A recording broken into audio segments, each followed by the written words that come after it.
Folks, Black Star Network is here. Hold no punches. I'm real revolutionary right now. Support this man, Black Media. He makes sure that our stories are told. Thank you for being the voice of Black America, Roland. Stay black. I love y'all. All momentum we have now, we have to keep this going. The video looks phenomenal. See, this difference between Black Star Network and Black-owned media and something like CNN. You can't be Black-owned media and be scared. It's time to be smart. Bring your eyeballs home. You dig?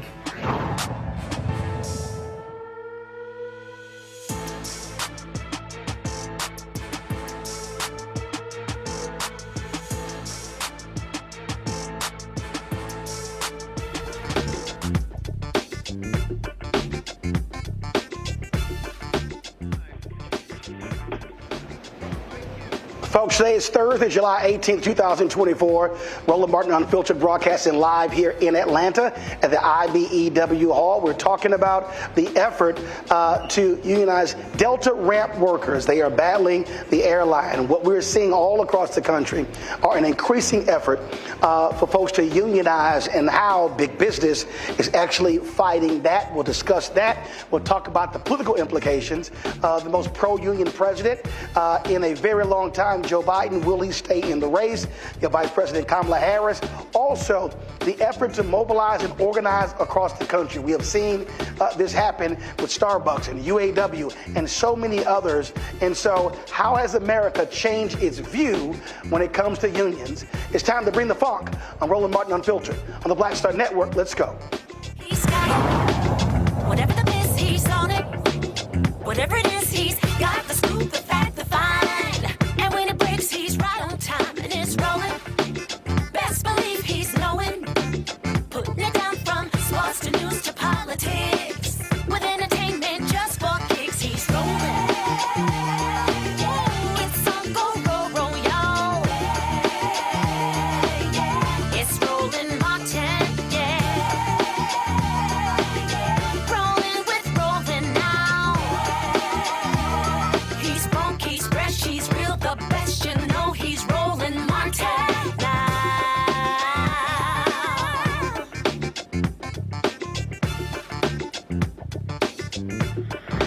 Martin. 4, 3, 2, bump that up, off.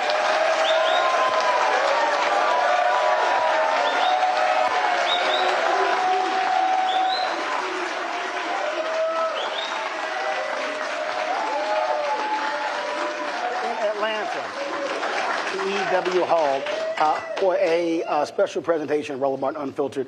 And we're talking about what we're now seeing all across the country, and that is workers who understand when you look at companies with record profits and how they're not necessarily sharing those with workers.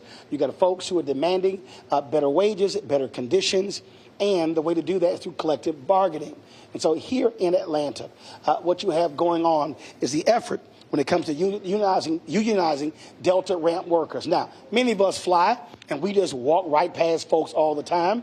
When you're getting on and off the plane, the folks who are sitting here taking the bags off when it comes to also making sure that we're able to push back on time. So many people just ignore those workers. But the reality is we saw during COVID what happens when we talk about those frontline critical workers. Without those individuals, a lot of us are screwed. But do we think about working conditions? Do we thinking about them time off? Do we think about also wages? And so that's what this effort is about. And so joining me right now to get this conversation started is the General Vice President for the IAM Air Transport, Richie Johnson. Richie, how you doing? I'm doing great, Roland. Thanks. All right, so let's get this set off. First of all, again, for the folk watching who ain't got no clue what ramp workers do. All right, well, your ramp workers are the folks that get your bags on the plane, make sure that they're there when you land in your destination. They do a very physical job, but it's also a very dangerous job. You know, a lot of people don't take into consideration just what they go through on a daily basis. You know, you're around jet engines. There's a lot of heavy equipment out there. A little noisy. It's just a little bit noisy. And let's not forget the weather. You know, this time of year, it's extremely hot. In the winter, it's very cold in a lot of the destinations. So these folks, you know, they do a critical job. And it's not just about picking up a bag and throwing it on a plane. I mean, they're making sure that your stuff is taken care of. Folks don't realize in Texas and Florida, where you had Republican governors who actually had laws passed where they said cities could not mandate water breaks for folks who work outdoors. And a lot of people just act like that was no big deal. But when you're having to work outdoors in the heat, in the cold, you're thinking about stuff like that. Of course. And look, you know, in the case of the other carriers that are all unionized, they have an advocate on their side. They have somebody making sure that those things are being taken care of. And, you know, you've got a lot of Delta workers here, and they'll tell you when you have an opportunity to talk to them that that's not what's happening out there on their properties. Because there's just nobody holding Delta Airlines accountable. So of the other carriers, how many of them, their ramp workers are unionized? Nearly all of them. I would say it's at the 95%. So United, American, Southwest, Alaska, Hawaiian, I mean, and we represent all of them. Or most of them. How long has this fight with Delta been going on? Oh, it's been going on for decades and decades, but it really reached a pinnacle, you know, when there was the merger between Northwest and Delta Airlines. At that time, the Delta folks were represented by the Machinists Union, my union, and there was an election. And so, you know, we lost that election by a very narrow margin. I think it was about 300 votes. When you're talking about 15,000 people. So 150 people changed their vote, and we're not even having this discussion today. But so that battle's been going on full tilt since then. There's been, it's interesting actually because, you know, there's this misconception out there that unions are out there, you know, hunting after people to organize. The reality is we were invited to this party. So explain that process for the person at home who doesn't quite understand how these things work. Because we hear about elections, we hear about companies saying, oh, we don't like folks coming in. Walk through that process. What does that mean you were invited in? So what that means is that the employees at any carrier that are non-union, or any company for that matter, even outside of the airline industry, you know, they have to have a showing of interest. They have to come to a union and say, we want to get organized. We want a union on our property. That's employee-driven. 100% employee-driven, because, quite frankly, we'll never win an election if it's just because we want it. The employees have to want that. They have to advocate for themselves. They have to fight for themselves. Ultimately, at the end of the day, when they do become organized or unionized, they're the union. They're the ones negotiating their contracts. Of course, we're helping, we're advocating, we're giving them tools, we're teaching, we're giving them all the things they need to be successful, including our assistance. But at the end of the day, it's their union. They own it. So what then happens is they invite you in, and then what's the next step? So the next step would be to get an idea of what size unit we're talking about, how many people have shown interest to get involved, how do we build inside committees, and come up with a plan of action, both an internal and external plan for how we can have a successful drive. But before we do any of that, we talk to the employees, we have informational meetings, we get feedback from those employee groups to see just how serious they are and if it's something that they think that they can fulfill. And so these are ramp workers across the country.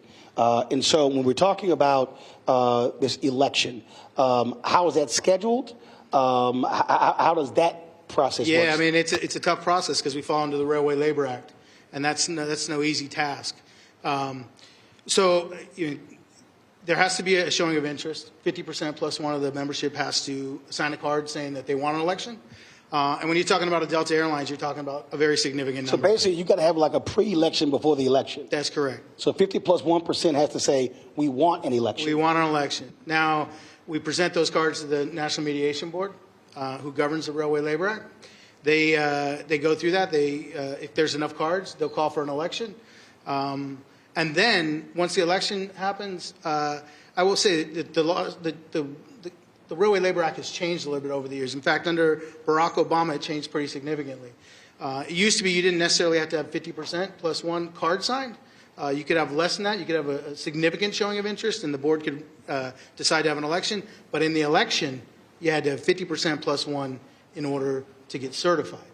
That means anybody that didn't vote was an automatic no vote. Now, under Barack Obama, that changed. He changed that. Wow, so anybody who didn't vote was automatic no vote? It was an automatic no vote. You had to have 50% plus one of the total group vote in favor of the union.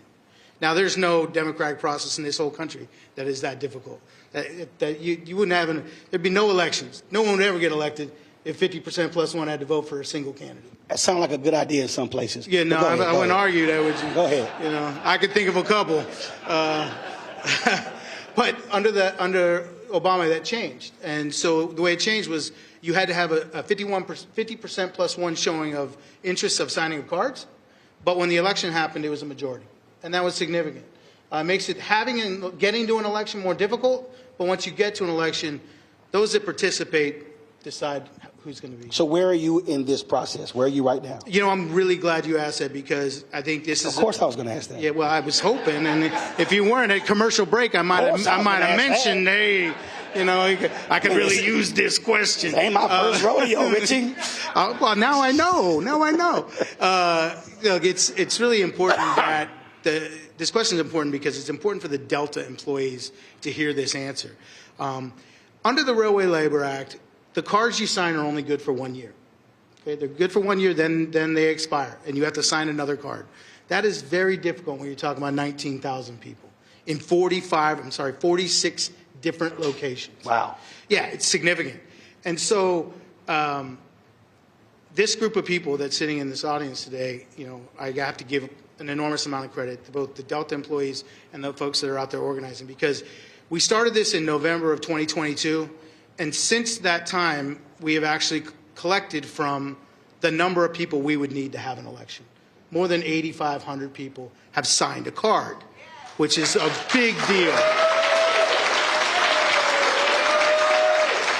That's a big deal because, you know, they need to take ownership of that, and they need to know. Part of the problem with this 1 year bar, if we had 2 years, we'd be having an election today. The people's choice would have been made to go to an election. But because it's a 1 year, people get discouraged. They get tired. They sign a card and the card expires and it's been 15 years. Are we really ever going to have an election? What's the point? The point is sign another card because you're there. You did it. You got there. You made it. You got the cards you need. We get those people to re-sign their cards. We're having an election next month. So start November 2022. So expired November 2023. That's so correct. It all starts over again. So for those cards, we got to sign new cards. That's correct. They have to get a new card on file. Right now, you're in the middle of the window from November 2023 to this November. No, that's not correct. Because a lot of those cards we've gotten re-signed along the way. Got it. So part of our campaign is when a card expires to try to get out there and get people to sign another card. So no, we don't. The cards that were started in November of 2023. You know, a lot of those have been re-signed. Got it.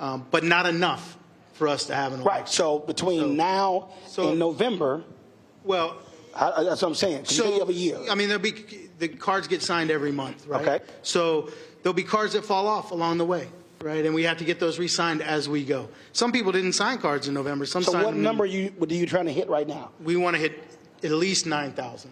But I think that the reality is that we're going to come closer to 10 or 11,000. Easily, without a problem.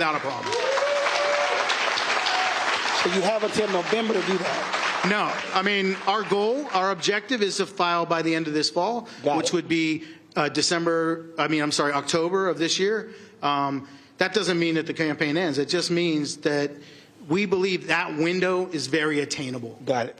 So that's that process. And so to do that, first of all, I mean, are you going city to city? I mean, how does that actually work? What is the process to get somebody to have to sign a card? Who is doing that? The workers in those particular cities? Yeah, are your union doing it? Well, part of the process is coming on the Roland Martin show, you know, and getting the word out. But for us, there's a whole lot of different pieces to this puzzle, right? I mean, we have a door-to-door campaign, just like you would have any other political campaign. Like you would do a get out the vote. We're knocking on doors across the country. We have internal campaigns. We have curbside campaigns.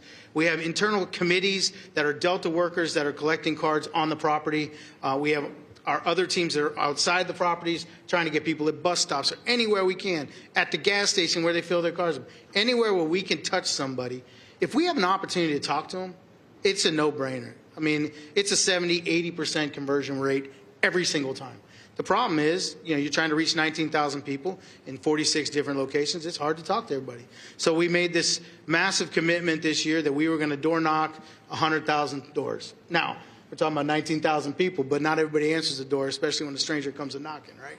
So we have to go back. We have to leave our card. We have to continue that process. Okay, somebody at home who's watching or listening, they're saying, I don't understand. If you got 19,000 workers and you're knocking on 100,000 doors, who the hell door are you knocking on? Well, we're knocking on the same doors a lot of times. It's only about 10% of the doors we knock on that someone answers. When they answer, 8 out of 10 sign. But you have a list of who these workers are, right? Yep, so we keep going back. To me, it shouldn't be that hard if they're working with other people. It's kind of like, say, bro, you signed that damn card? Yeah, you would think, boy, but Roland, man, I wish it was that simple, but unfortunately it's not. Man, you lucky I ain't a ramp worker, because I be threatening people. Sign a damn card. Yeah. Well, hey. Well, lucky for us, we got a lot of those folks in this audience, right? I mean, for me, I've always said I hate parking lot militants. That's the people who talk trash in the parking lot. Man, we need this. And then when you go in the building and then it's time to call somebody out, you're like, hold up, where you go? Oh, yeah. You're a parking lot militant. Yeah, but you got to also remember the culture that we're living in here in Atlanta, with the Delta Airlines. This is the mothership, right? And they have told their employees and intimidated them and told them for years that, the union would only hurt them, that it won't turn out to be what they want it to be, that this one-on-one relationship is the only way to go, that if you join the union, it's going to, cost you money. I mean, they told them that they should buy a video game unit instead of paying union dues. Yeah, that's like saying you shouldn't have health care, go play a video game. Why do that? So right now, when it comes to negotiating, them not being unionized, so that's employee by employee. So that's correct. That's it. I don't even know if it's employee by employee. I'd say it's company by company. I mean, I don't know if the employees have any say in their negotiations.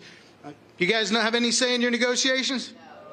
No, they don't have any say in their negotiations. They don't have any say in what profit sharing may be or what their wages may be. And they damn sure aren't having anything to say about their benefit packages, because it doesn't exist. Or what will happen if they get hurt on the job, or if they get sick. It's incomparable. Delta Airlines does a fantastic job. And look, I want to work with Delta Airlines. I work with every airline out there, and we have very successful relationships. And Delta is a very successful company. And I look forward to when we get to sit down at the table and negotiate for real with them. But they play a shell game. They give them a competitive wage, which, by the way, the unions drive. We set what the standard is going to be for wages in the industry. And then they go, okay, well, we'll try to get close to that. And then that's it. It's like a painted pretty shell that's empty on the inside. Well, one of the things that we also see, and we've seen this over the last 30, 40 years, you've seen this battle over, quote, union states and right-to-work states. And when you go back to Reagan being president, the air traffic controllers, where literally there was a marketing campaign to make the word union a cuss word. And so that's what led to a dramatic decrease, was how the stories are being told. Oh, people are making X amount of money, they're lazy, they're not working. But what we've now seen, and we're going to discuss this a little bit later with our panel, what we have seen, really, I dare say, in the last 5 to 8 years, there's been a massive resurgence. When you get that Supreme Court case that a lot of unions thought were going to put them out of business, it actually caused more American workers to say, wait a minute, I grew up told this was a bad thing. Now people are saying, whoa, this is not a bad thing. Yeah, I mean, look, I think you're being generous when you say 5 to 8 years. I think it's more like 2 to 3 years where we've really seen the change, at least from my perspective. And, it's very evident that, the impact of what Reagan did in the 80s still has a profound effect on the industry, whether it's deregulation or a whole lot of other things that have taken place. But we're seeing this this change in the public perception of unions, which is fantastic, because our sole objective is to raise people up, is to help workers to make sure that they get what they deserve. Yeah, and that's happening because you're seeing the massive wage disparity. Well, it's not just that. It's also, and I know we're going to get into it when we start talking about politics, but because we've had a president in place, like him, don't like him, whatever, he says the word union, and he says it a lot. Union, union, union, union, union. And so because of that, people, have a different perspective. They say, well, maybe there is something good to this. And by the way, because of that, we get coverage. We're on this show. You see us on the news now. You see what's happening with the UAW. Well, first of all, let me be real. Here, people that may not realize, I had to text somebody this today. When TV One canceled my show, a lot of people were upset. And I told people I don't have any time to be upset because I knew what I was launching. The last day of News One Now, I think it was December 21st. 1 hour after we finished the show, I had a meeting with AFSCME. Lee Saunders, he's a fellow Alpha brother of mine. And I laid out to them the vision. I laid out to them exactly what I was launching. I laid out to them why I was launching it. And the next day, it was a Friday, I was flying out, and I was at the airport, and Lee called me, and he said, we're in. So when we launched this show, the show was launched with $350,000 of my own money, and we only had one sponsor. And so this show would never have gotten off the ground if AFSCME was not the first and only sponsor. So we launched September 4th. We launched September 4th, 2018, and they came on board. They stayed on board the second year, and by the time we got to March, April 2020 was when we got into the black and been in the black ever since. But the only sponsor that we had the first 2 years was AFSCME. Well, unions do a lot of good things. And I'm glad they were there to support you, and I appreciate you being here to support us. And look, because of all that's transpired, union is not a 4-letter word. It's a few. It's 5 letters. Thank you. I'm glad that you got that figured out for me, because I was doing this and I was hoping I'd have enough fingers. I started looking in your eyes. Like, Richie is 5. Yeah, thank you very much. But it's something that we can be very proud of. I've been proud of it for a long time. And you talk about the good things that that a union did to help you out. And look, there's no other industry that's been more impacted by unions than the airline industry. I mean, quite frankly, most of these airlines would not be in business today if it wasn't for what the unions have done to keep them in business. Right. Now, that's not my opinion. That's not something like, I feel this way.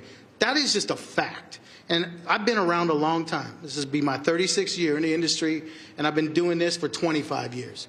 And so I've seen bankruptcies, I've seen the restructurings, I've seen it all in this industry. And when I say that we saved the airlines, look, I can go back to 1994 when United Airlines was about to, we had CEOs at the time like Frank Lorenzo and others like him that were out buying up stuff and selling off airlines, right? Well, there was a guy at United named Stephen Wolf. He was going to do the exact same thing. It was the union, the Machinists Union and ALPA, that with their members, their employees, bought that airline, 51% of it, to keep it in business, and it exists today because of the unions.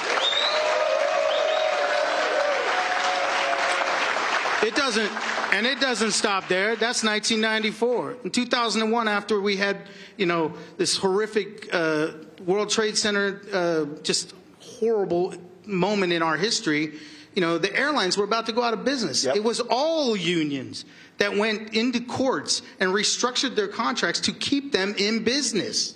That wasn't, a little thing. That was a big thing that kept all airlines, American, United, the megas out there.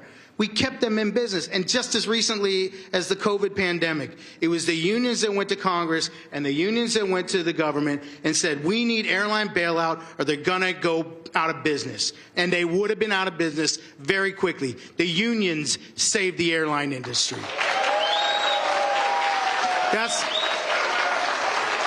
Those are just facts. Those are just facts. I mean, like it, don't like it, we have a place in this world, and it's to lift up the workers.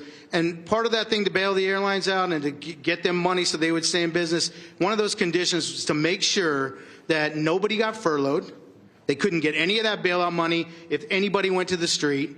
They couldn't play games with it. If they wanted the money, it wasn't coming for free. They had to maintain their employees. One of the only airlines to play games with it was Delta Airlines, who cut the hours of their employees because they didn't have representation to stop it. Facts. All right. I thought you were about to drop that microphone for a second, Richie. All right. Oh, you didn't know? We're going to go to a break. We're going to chat a little bit later with Richie, but coming up next, we're going to chat with some of these ramp workers who will talk about exactly the kind of work that they do and why they are trying to move forward with this effort to unionize. You're watching the special edition of Roland Martin Unfiltered here at the IBEW Hall here in Atlanta on the Black Star Network. Back in a moment. Go.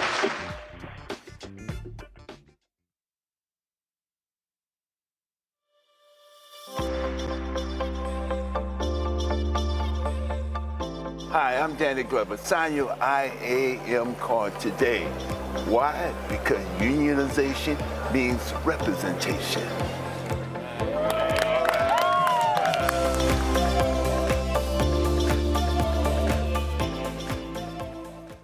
Hatred on the streets, a horrific scene, a white nationalist rally that descended into deadly violence. White people are losing their damn minds. As an angry pro-Trump mob storms the U.S. Capitol, we've seen shooting. We're about to see the rise of what I call white minority resistance. We have seen white folks in this country who simply cannot tolerate black folks voting. I think what we're seeing is the inevitable result of violent denial. This is part of American history. Every time that people of color have made progress, whether real or symbolic, there has been what Carol Anderson at Emory University calls white rage as a backlash. This is the rise of the Proud Boys and the Boogaloo Boys. America, there's going to be more of this. Here's all the Proud Boys, guys. This country is getting increasingly racist in its behaviors and its attitudes because of the fear of white people. The fear that they're taking our jobs, they're taking our resources, they're taking our women. This is white fear.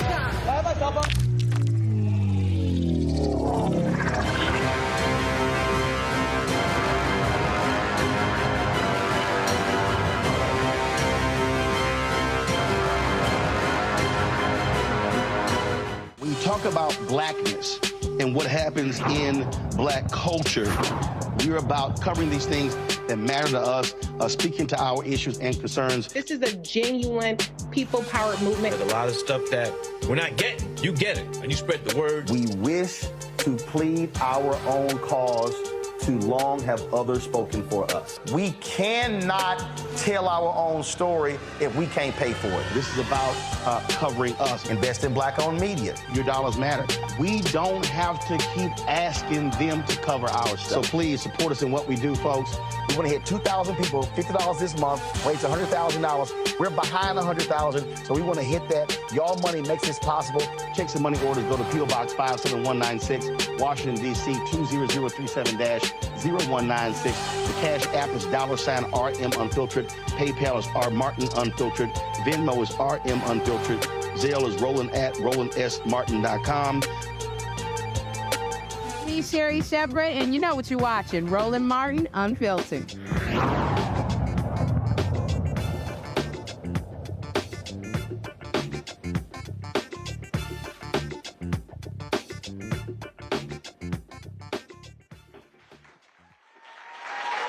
You're in the bump shot. All right, folks, welcome back to Atlanta. We are here, of course, so we're about to chat with some of these Delta ramp workers. On my far left, Dan McCurdy. He's been a 26-year worker. So glad to have Dan. Earl Hunt, 27 years. Gamali up here, he's a young in 5 years. We got Amanda Goodman-Berry, 26 years. Flex McGee, 24 years. All right.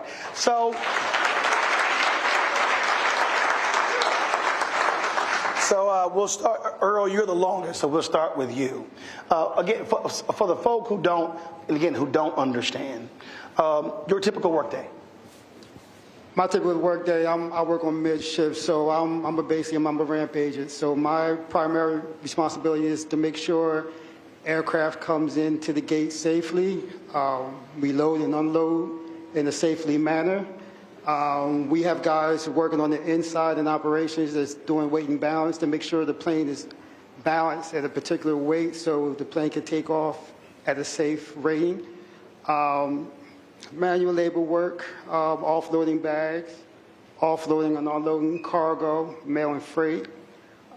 We have to do it in a safe manner to make sure our customers have a departure on time.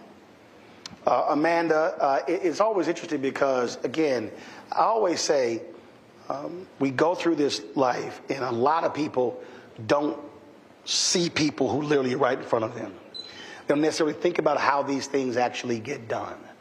So for you, walk through what you do in terms of what their job is. Thank you for the question, Roland. What I do on a daily basis, I work in what we call the bag room. So when the bags come down from the top, they come to us. And it's our job to ensure that when your bag comes to us, no matter first class, domestic, no matter what it is, our job is to get that bag out 40 minutes prior to that departure so that, one, the aircraft can go out on time, and to make sure that we get it to the ramp, which is these guys who load the bags. So my job... Like my golf club. That's your golf clubs, yes. And that is in our oversight. Some of y'all heard about that, huh? Some of y'all heard. I'll make sure when I see yours. Every airline I fly, they be like, your bag's good. Your golf bag good.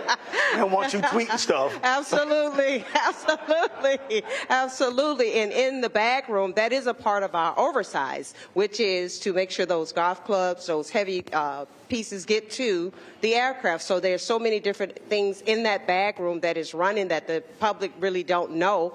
And it is the workers who's getting those bags out there to you guys. We do that every day. Rain, sleet, snow, or shine. We make sure we get out there and get those bags out so that you can have an on-time departure and your bag can meet you when you get there. You know, Dan, it's funny. I've flown a lot, and so I'm like 800,000 on Delta, 1.2 million on United, like 800,000 on American, and it trips me out like when the storms.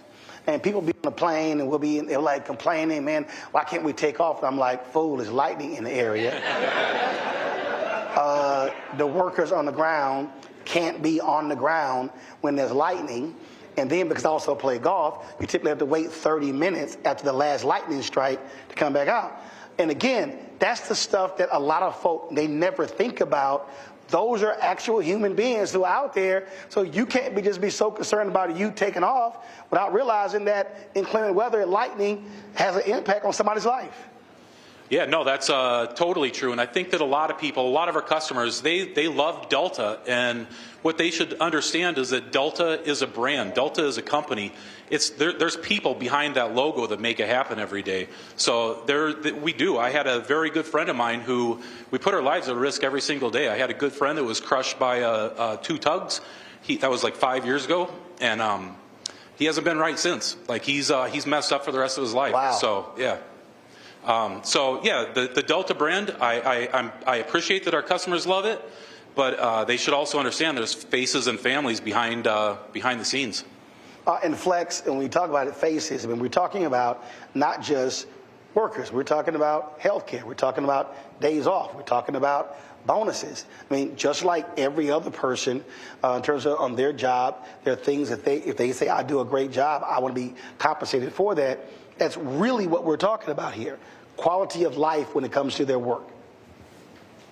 Yeah, quality of life when it comes to work. I mean, that's important to every worker out here nowadays. Nobody wants to come to work and feel super stressed to do their job.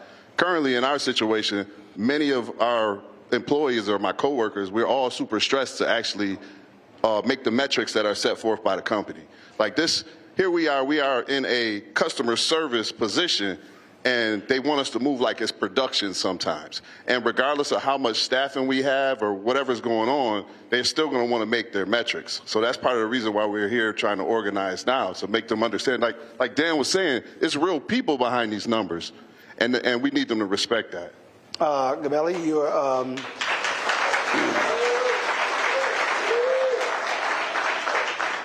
you're the youngin' on this panel. So for you, what has your 5 years been like?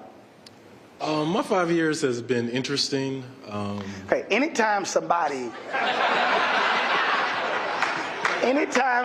start off saying it's been interesting, they trying not to really go there. So how has it been interesting? It's been interesting because I've done ramp work before for another company, another Fortune 500 company that had a union. So it was real eye-opening for me when I came to Delta and see a company without a union. What's the difference?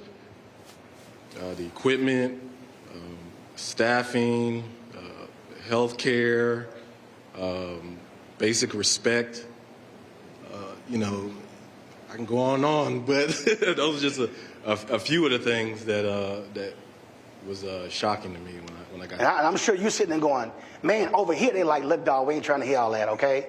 We ain't got, see, you probably had them conversations. And that's the challenge with a lot of my coworkers because for a lot of them, it's the best job they ever had. So when you say it can be better, a lot of them don't believe you. And the other shocking thing is when some of my coworkers who are anti-union, I've been in a union before, so I know the benefits of having the union protection, and I'm telling you it's better, and they will argue you up and down that it's not better, but they've never been in the union before. So that's always shocks me. So for the 5 of you, how have y'all dealt with it? What have those conversations been like, you trying to persuade your coworkers to go along with this? Anybody can jump in. Well, I know in Philadelphia, not really that difficult because Philadelphia is basically a blue-collar city. So, an example. So you're in Philly? Yes, I'm in Philadelphia. You? I work here. Atlanta? Minneapolis? Atlanta. Minneapolis, okay. Go ahead, Earl. For a prime example, when I was Northwest many years ago, half of my career is 14 years has been with Northwest. The other 13, 14 has been with Delta. It's always, when I was with Northwest, where we used to have teachers, policemen, firemen. They used to take this as a part-time job, and they used to work there for many years, 10, 15 years on a part-time basis.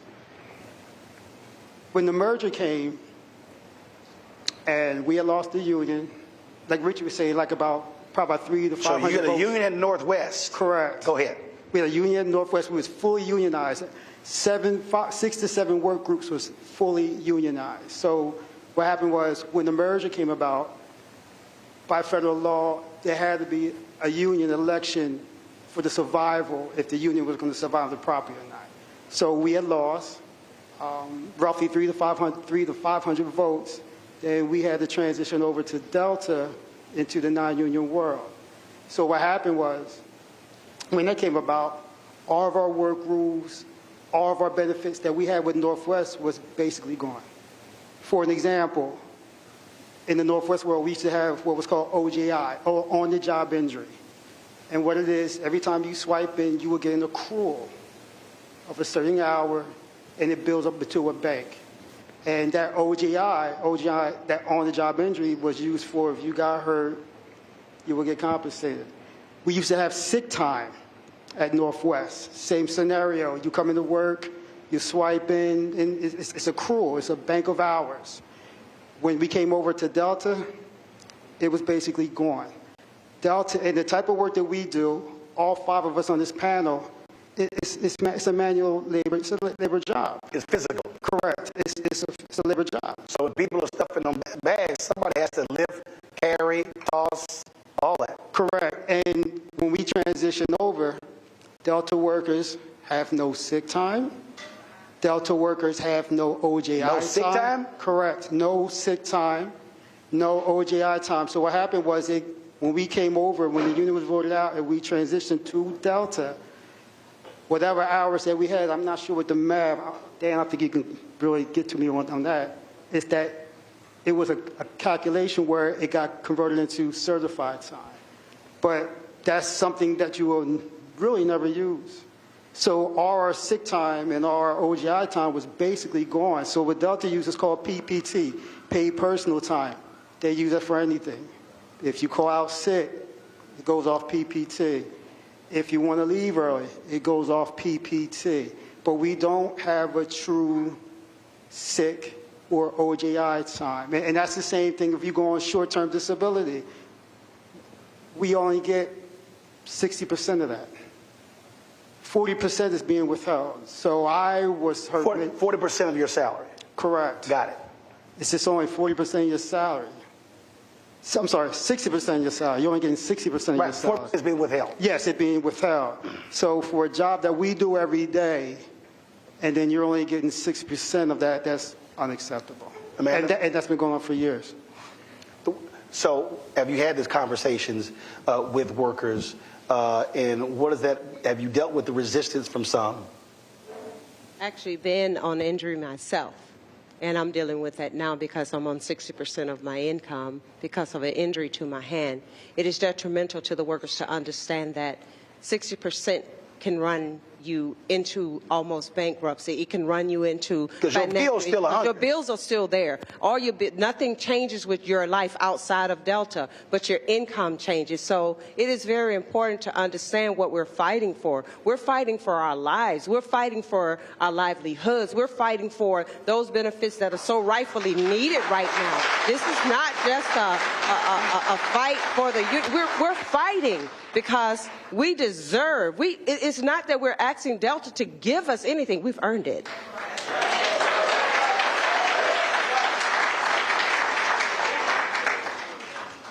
Yeah, I mean, I don't know how to follow that up. You're exactly right. We have earned it.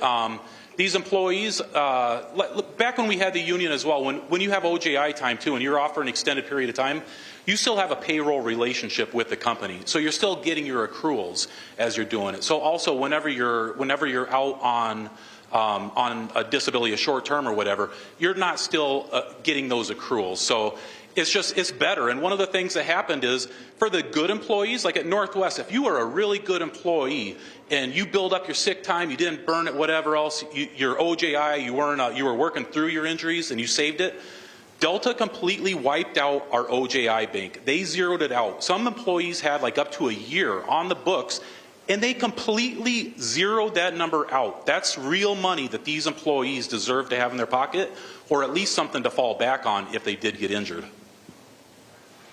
When you talked about the conversation, and you're absolutely right, and we've seen this in other efforts with Amazon, with UAW, and others. You've had pastors and other people say, oh, no, don't do this. Because for a lot of people, it's fear. There's the belief that, oh, if we do this, I'm going to lose my job. If we do this, we're going to see massive losses. And so there are folks who say, I would rather not go down this path than the chance that. And so how do you talk someone beyond that? Well, first of all, I tell them it's ridiculous because Delta is already a union company. Our pilots are unionized, our flight dispatchers are unionized, and our co-workers in Canada doing the exact same job as us are unionized. But upper management from Delta likes to make it seem like if we form a union, the company's going to go out of business.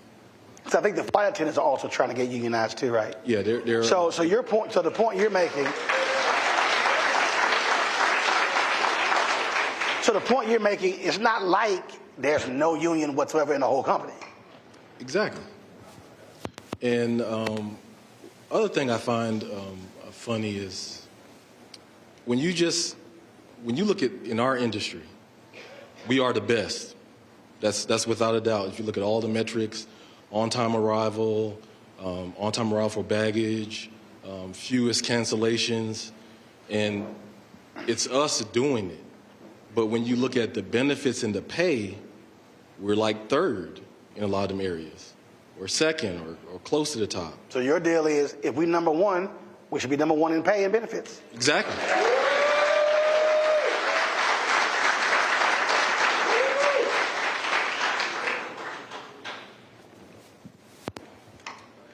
So I want to answer your original question about talking to our employees. In Atlanta, like Delta's brand is huge, and this is it's like a legacy job here. Everybody wants to go to Delta or Coca-Cola, so they feel like once you get in, you just don't want to rock the boat because this ain't a job you want to go home and tell your family you messed up.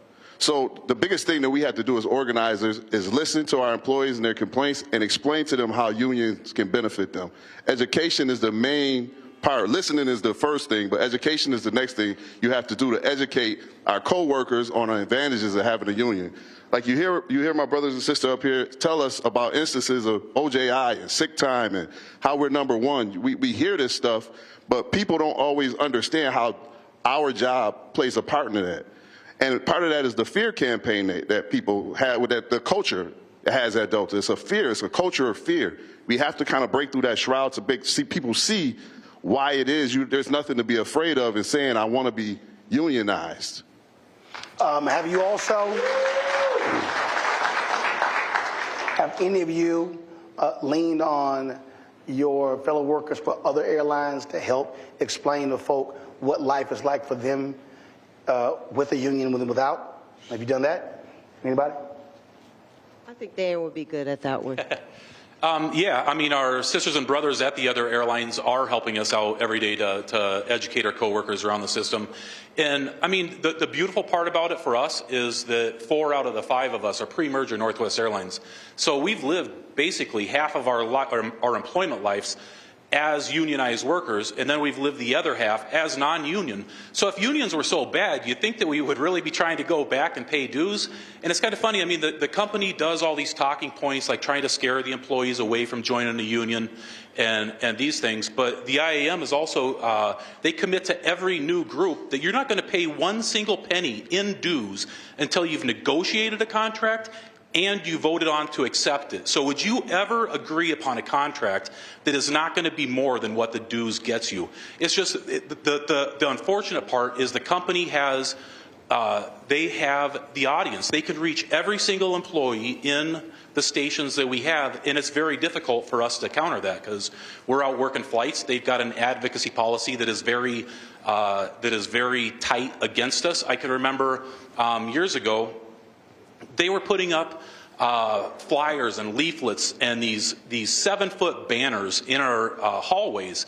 Well, that's not owned by Delta. That was leased by MAC. So we said, you know what? Let's go ahead and let's go get a 7-foot banner and put it right by there, a pro-union banner, put it right by their banner, see what happens. Well, we did it. You know what happened about an hour later? They went out there, they not only had the Metropolitan Airport Commission remove ours, but they removed everything that they had, whether it was union or not, from their hallways to make sure that our pro-union message was taken down. They had occupied that area for years, and then once we try to get an equal voice, they squash it by removing our stuff. So, you know, this is an unfair fight, but you know what? The workers are realizing it, and they are standing up, and our other sisters and brothers from all around the system are helping us.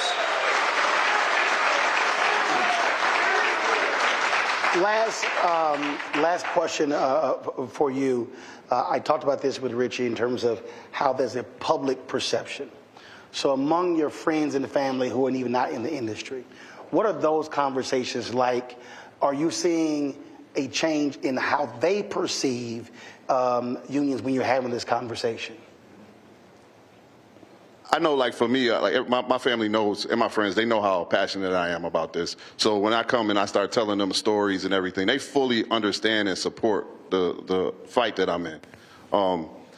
As far as it doesn't change, like, if they're going to fly with them, but it does say they will go out and they will support my movement by sharing posts or talking to other people about it. Or if they, like, my mom will see somebody when she visits here, she'll see somebody, they go Delta worker, like, she be kind of like, go get him. You know what I'm saying? You know him? So I do get, for me personally, I do get that type of support from my family and friends when it comes to the fight that we're in. And I'll just add to that 100%. My family truly support it because we come from a labor family. We come from farms. We come from Mississippi. And so that played a critical role in our lives every day. So when my family and I were talking, they're like, go get it. go get what you guys earn. Go for it. And that is important because we need that from not just our families, but our family that's sitting out here in front of us today. These people, we're an amazing group of people, and we just deserve to be rewarded for our amazingness. We are amazing. And give yourself a clap in hand, because we are. Earl? My thing is, it must be in my blood, because I had 4 uncles that were in the airline industry, U.S. Airways, U.S. Air, and same thing. My wife, when I come home, she asked me questions, what's going on? I said, it's a calling that I have to do, because when I was Northwest, we had a voice. The workers had a voice in the workplace. I experienced that with Northwest. In the Delta world, you don't have a voice. You know, the company says the employees fuel the success. Well, if the employees fuel the success, let the company be neutral. Let us have our part and have this campaign go the way we either will vote the union in or vote it out. Give us a neutrality. That's what we ask for. Go ahead. And I like what Earl said, because the last couple years we went to the shareholders meeting, and a major shareholder at Delta introduced a neutrality agreement, neutrality clause, and Delta voted down. So to me, if you really respect your workers and you're progressive like you say you are, and you make these donations to the King Center, all that's great. But, and DEI is a buzzword now, but to me, the best practice of DEI is with your current workers. All right. Dan, go ahead. Final comment, Dan. Yeah, I just wanted to say, it's about employees having a voice. Like, voting is a fundamental right in the United States to solve an issue, and that's the only thing that we're asking for, is quit interfering in our right to decide whether unionization is right for us. Let us vote. Let us decide. And it's curious that they don't want us to have a voice, because they do things in the workplace, like bump caps. Seriously, these are plastic helmets, basically, that we wear on the skull of our head. And we all know how hot it's been getting out here. I sincerely, I'm not just saying this, I'm not throwing it out there, but I sincerely believe that somebody's going to die of heat stroke from this thing. And I think that the company has us wear these things because I believe them that it probably does reduce bumps and cuts to the head. I understand that, but I can tell you that I would rather have 5 bumps to the head, 10 bumps to the head, 50 bumps to the head, rather than die of heat stroke one time. So give us a voice. Like, we want to be part of the decisions that are made. Let us have a seat at the table and be treated like the adults that we are. All right.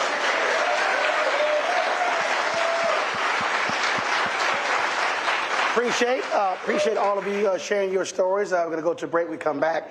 We're going to talk about organizing. A lot of people love talking about how we need to do certain things. The reality is, if you do not organize, if you do not mobilize, that doesn't happen. So our next panel will have that conversation. You're watching Roland Martin Unfiltered on the Black Star Network. Don't forget, support the work that we do. We're the only daily news show that targets African Americans in this country. I say this all the time. The work that we do, you're not going to see it with Black Enterprise or with Essence or with Blavity or with Agrio or any of these folks.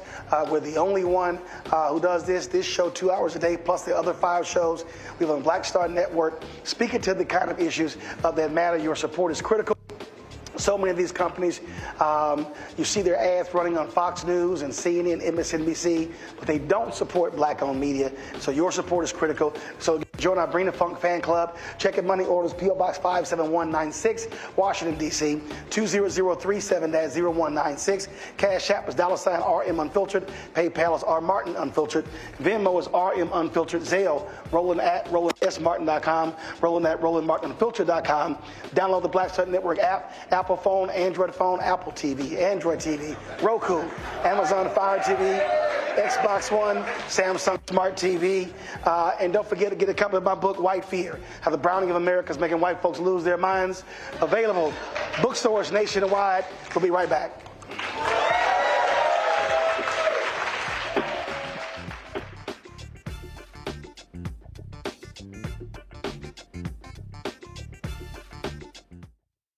Coming soon to the Black Star Network. I still have my NFL contract in my house. I have it in a case. It's 4 of them for my 4-year contract. I got a $600,000 signing bonus. My base salary for that first year was $150,000. Matter of fact, $150,000. $150,000. That's what I made. $150,000. Now think about it. My signing bonus was a forgivable loan, supposedly. When I got traded to the Colts, they made me pay back my signing bonus to them. I had to give them their $600,000 back. Wow. Yeah, I was so pissed. Because, man, I try to be a man of my word. I'm like, you, I'll give you your money back. You know, even though I know I earned that money, I gave them their money back. I gave them their $600,000 back. But yet, I was this malcontent. I was a bad guy. I'm about the money. It wasn't about the money. It was about doing right. Because I looked at, because you look at contract. Look at John Elway. John Elway was making $1 million, $800,000. I was making $150,000. I mean, I was doing everything. And I'm like, but yet I got so many letters, you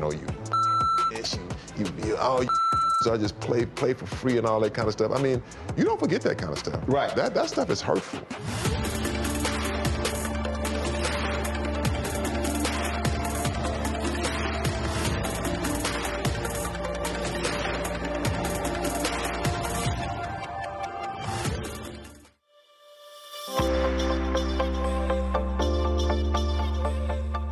Hi, I'm Danny Glover. Sign your IAM card today. Why? Because unionization means representation.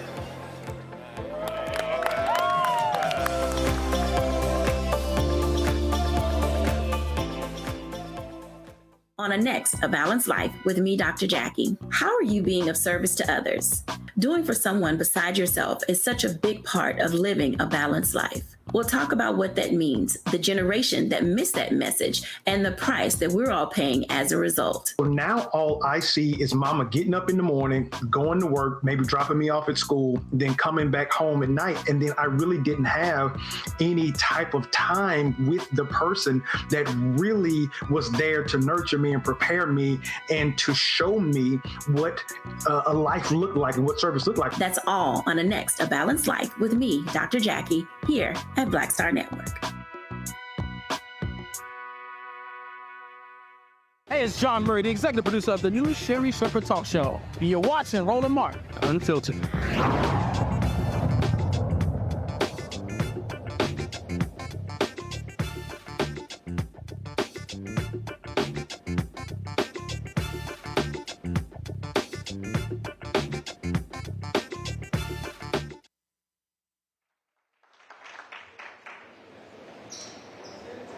All right, folks, welcome back to Roland Martin Unfiltered. We're here at the IBEW Hall here in Atlanta. We're talking about this effort to unionize Delta ramp workers across the country, but this issue that we're seeing of unionization is not just with these workers. We're seeing what's happening all across the country. We've seen the battles that have been taking place between workers and companies, whether it's Starbucks, whether it's UAW.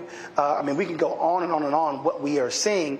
You're seeing right now where a lot of these billionaires are literally trying to get the Supreme Court to rule against the National Labor Relations Board. And so people need to understand what is going on here. This is also a political battle between folks who are Republican, conservatives, and folks who are Democrats and progressives. And so don't think for a second where you hear lots of stuff this week out of Milwaukee talking about workers and why they matter. That's a lot of BS that's happening at that convention as we speak. My panel right now, folks, Deborah Scott, she is the CEO for Georgia Stand Up. Yvonne Brooks, she's the president, Georgia AFL-CIO. And back of the panel is Richie. Richie Johnson, IAM Air Transport General Vice President. So let's talk about really the condition that we are seeing right now. Starbucks is a perfect example. I mean, they literally have tried to shut down stores because the stores tried to unionize. I mean, you have folks who are billionaires who are putting a level of demand on workers across this country. We saw there was a recent vote where you had the governor of South Carolina weighing in on these efforts. You've got politicians saying, oh, this is going to kill us, because a lot of these southern states, they're trying to attract major companies, Boeing and automotive companies as well. And so what people have to understand, you have regular, ordinary people who are going up against major corporate interests and billionaires who do not want to see workers mobilizing and organizing. So first I would say, when our rights are under attack, what will we do? What will we do? Stand up and fight back. That's what we're going to do, is stand up and fight back. We are in the home of IBEW, but we're also the home of the South. Everything that happens in the South starts here in Atlanta. Atlanta influences everything. So we know Delta comes to Atlanta. We know these workers deserve a union, and we're going to keep fighting for it. We are part of the community, and the community stands with you. When I see IAM, I remember Martin Luther King saying, I am a man, I am a human, I am a woman. So what we see is that you are deserving of a union if that's what you want. We support you. You can't win this alone, and we stand here with you. We believe in organizing, mobilizing, and strategizing, and this is the perfect time. This is an election year. So as you sign those cards, those union cards, also make sure you register to vote and get it done.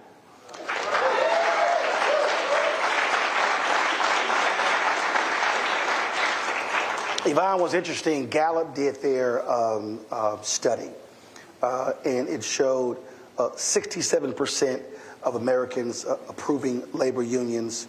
And it also said a third of Americans, 34%, believe today, compared to 19% 5 years ago, that unions should become stronger. And so when you look at that number, it's been hovering anywhere from 67 to 71%. Unions have not enjoyed that level of support in more than 50 years. What do you think is causing that? Well, I think it's there's an attack on workers. I think during COVID, it kind of heightened everybody's awareness that we are working in dangerous times and that the employers are not respected. So I come out of the union AFSCME, all right, Lee Saunders. And one of the first things that we were taught when we came in the union was about the I Am a Man, the Memphis strike. It was community and labor and the clergy coming together. Folks are starting to realize, and why is that important? It's important because the people that work in these industries also go to those churches, participate in those clubs, coach soccer teams. And so if they don't have the time or the respect from their employer to get that time to go and help and be in those communities, then it becomes a problem. And people are understanding that they are worth more. And I know we talk about wages and working conditions, but the most important thing to me is safety. And when we hear about these organizing campaigns, because they call my office all the time asking for a union, we don't call them, as they said, Richie said, we don't go hunt them out, they hunt us out. And once they call, their biggest thing is that I'm not being treated fairly on the job, it's not safe here, that, you know, I'm dealing with electricity, but there's water coming in, you know, common sense things. But if you don't have a voice, then you're afraid. So I think people are getting their voice. They're sick and tired of being sick and tired. And they're understanding their power because they have power. These Delta workers have power because they have come together and they have not. I've been in this position, or a position similar to this, for the last 13 or 14 years, and these Delta workers have not stopped. They continue to go on. If a card expires today, they go back out and get it today. If it expires tomorrow, they go get another one. But they're up against a big company, and it takes away their power. And it's the same thing that those sanitation workers were up against in Memphis. And Dr. Martin Luther King stood up for them and said, these are our community, so we have to stand up with them. And it's the same theory, and we continue to work. And as you know, it's not just about unions. This is about workers and community. Richie.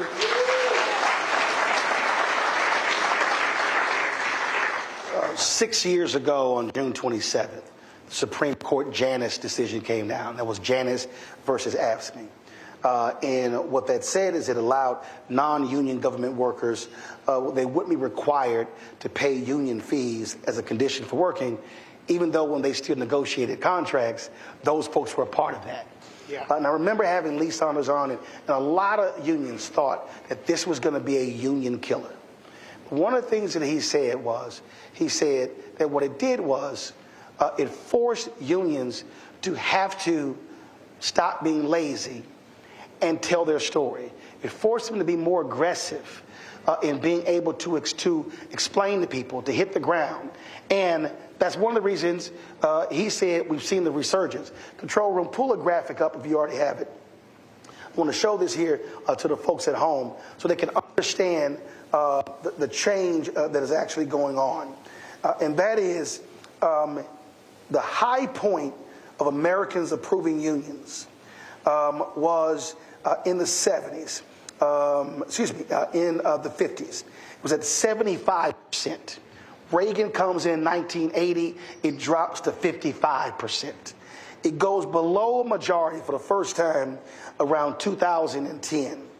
Then all of a sudden, it begins to go up. So now you have anywhere from 67 to 71%, almost as the highest point ever where Americans are approving of unions.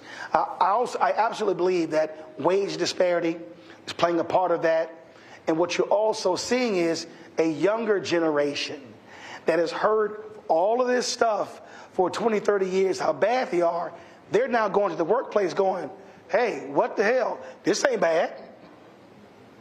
Just your thoughts on how you've seen, again, this massive shift. And now we're seeing more places begin to really focus on how do you have collective bargaining. Yeah, I mean, I think that, look, messaging is a big part of it. And you hit on the fact that, unions had to, take a more proactive approach. Look, it's not inherent in what we do. And I think that it's gone by for a long time where, there's so many fires to put out that you put this fire out and you don't worry about saying, hey, look at what I just did. Look what we do as a union. You go, I got these other 20 fires I got to go deal with. And so traditionally, we haven't pounded our chest and sung our song and sang praise to us and other labor groups about the job they're doing. And you're right, it's forced us to have to do that to some degree so that people know the value. But I also think that, look, I said it earlier that, look, when you have somebody at the top that's saying join a union and praising unions, it gives other politicians some freedoms as well. And when you see the popularity or the approval rating of unions at 70%, well, suddenly, look, I'll give you this example. At Delta Airlines, we're doing things that we've never done before in this campaign, which is to ask politicians to come out and support us.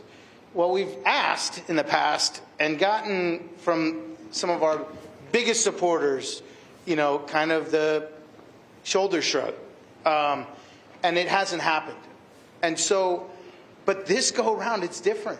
Like, because of what's happening out there, because of that approval rating, because we have someone out saying at the top, you talk about Reagan decimated, right? Well, he was the top dog.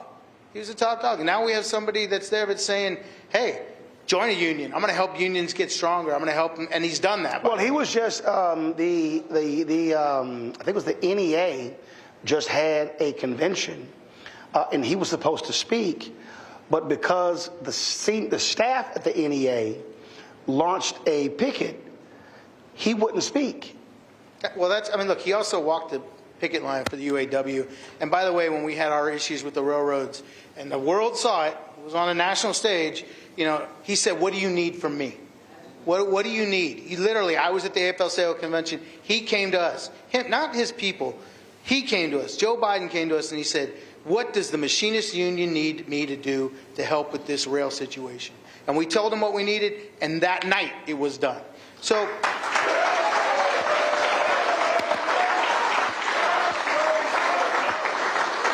when we asked Delta, we asked congressmen and women to support us in this drive, we weren't sure what we were going to get, but you know what we got? 150 congressmen and women that signed a letter of support asking for neutrality. That's a big deal. And I mean, I could say, and I can say proudly too, that it was not just Democrats. There were 5 Republicans of the 150, 145 Democrats. Just saying. But there were 5 Republicans that have fought for us, and when they fight for us, we'll support them too. And then we asked the Senate to do the same. And the senator out of California, LaFonza Butler, senator from California, she spearheaded it. We now have 28 senators that have signed on to this, including the senators here in Georgia, Senator Warnock and Senator Ossoff,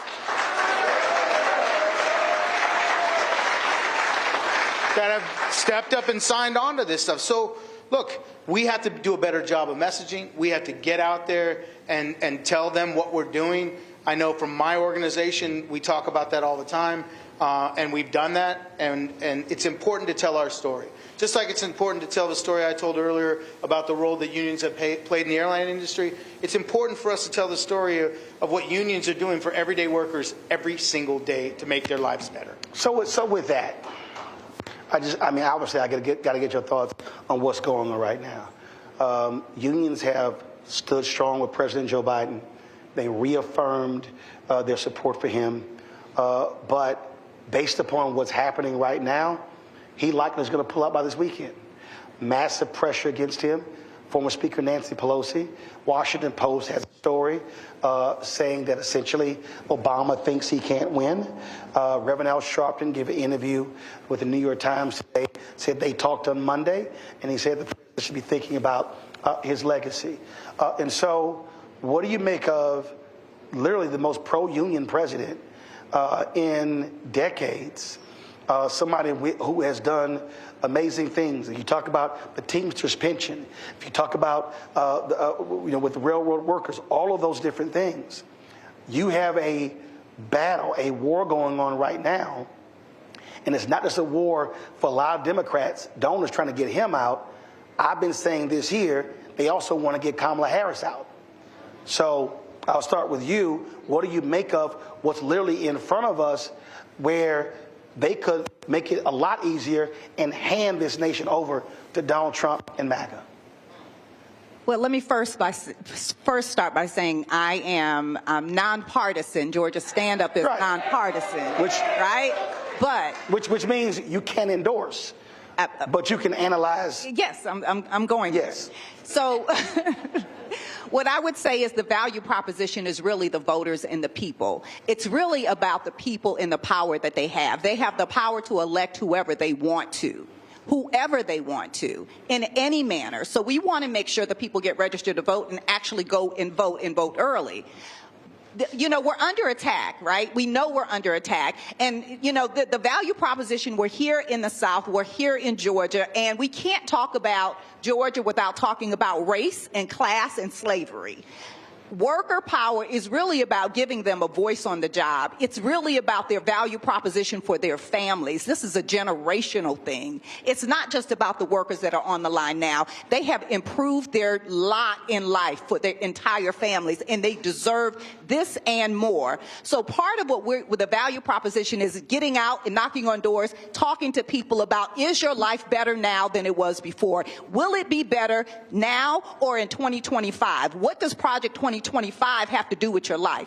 It's about that real conversation at the door, that real conversation on the picket line. And we've been out there with the stewardess, the flight attendants, and we've been out there with all of these workers, because you can't do it alone. The workers can't do it alone, but also community needs union jobs to exist so that we can on-ramp to a better life. So really, we have to do it together. We're all in this together. So it's a value proposition of all of us getting out, telling our families that our lives are under attack, and we're going to make sure we vote, and we're going to vote our values. That's what it's about. We got to vote our values. So will you vote your values? Yeah. Because your union's on the table. Your medical decisions are on the table. Your health care is on the table. Women, we're on the table. We're on the ballot. So as you go down your grocery list, right, your values tell you where you're spending your money. What we would tell people is vote your values. If you believe in worker power, if you believe in community power, then you need to vote. And you need to vote your values and make sure 10 people in your family do it too. You're going to make me go after Deborah. Yes. Really? Okay. No, but first I want to say that in the labor movement, I had some new people come in and I said, I can teach you how to do this work, but I can't teach you how to be loyal.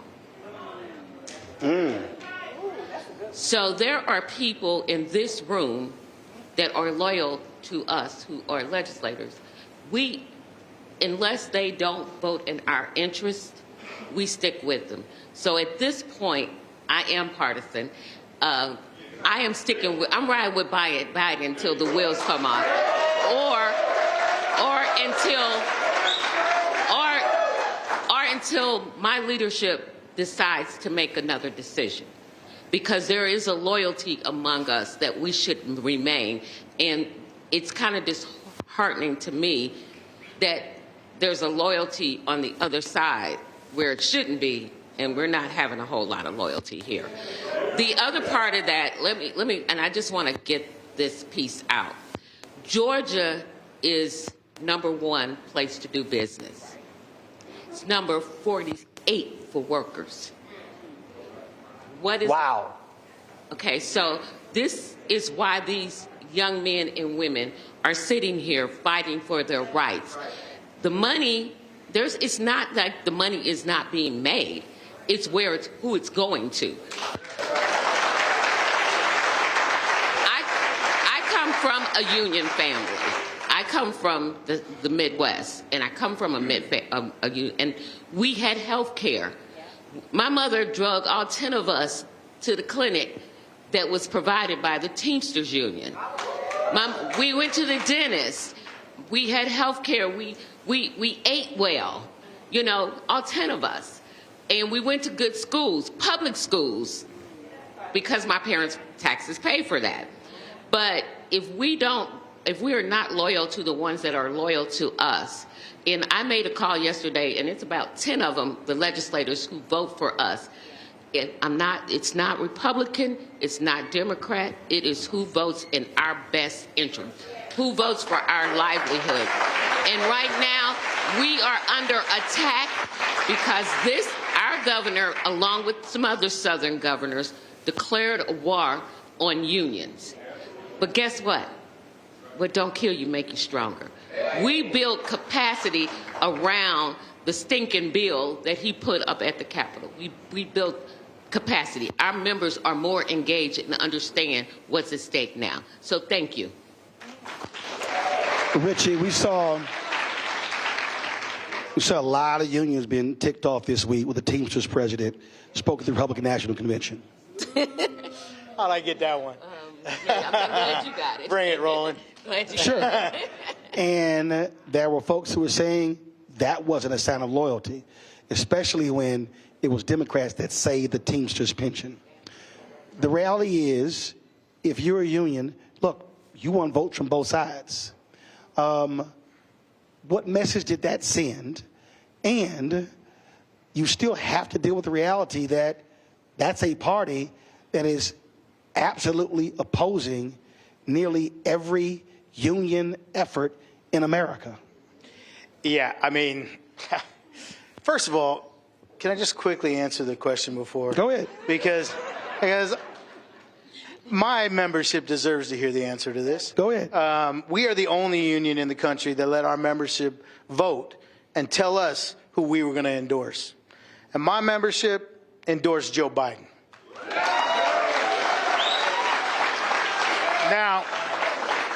Now, until Joe Biden tells me otherwise, we're riding with Biden. All right? That's just, hey, I gotta tell it like my members have directed me to do so. Right. As far as Sean O'Brien, I know him well, actually. And I'm not sure where the idea or who advised him or why he thought that was a good idea. I can say personally that there's no way on earth that I would do that for a wide range of reasons. And look, I have a significant portion of my membership that are Republicans. They have an opportunity to vote too, right? And so maybe he was thinking, I've got members that are Republicans, I got members that are Democrats. I don't know what his mindset was or why he did what he did, but the problem with that is that he compared Democrats and Republicans and when it comes to labor, and there is no comparison.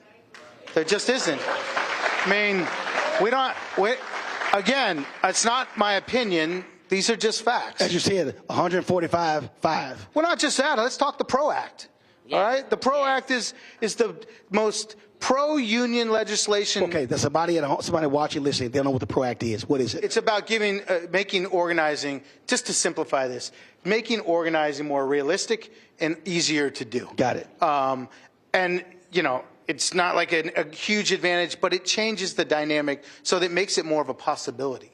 It's the most progressive language in that regard for the labor movement in my lifetime, okay? And there are 48 senators that have signed on to the PRO Act, and they're all Democrats, every single one of them.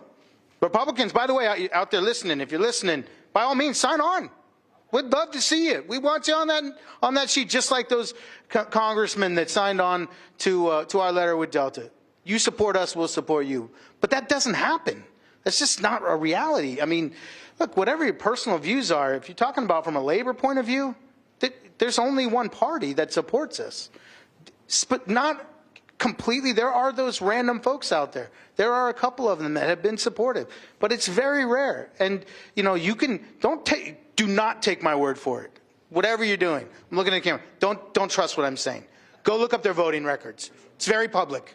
You can see what people's voting records are on labor issues. Like I saw when Trump picked J.D. Vance, I saw something in this person was like, oh my God, he's great for workers. Then the AFL-CIO put out a graphic and it was like 0, 0.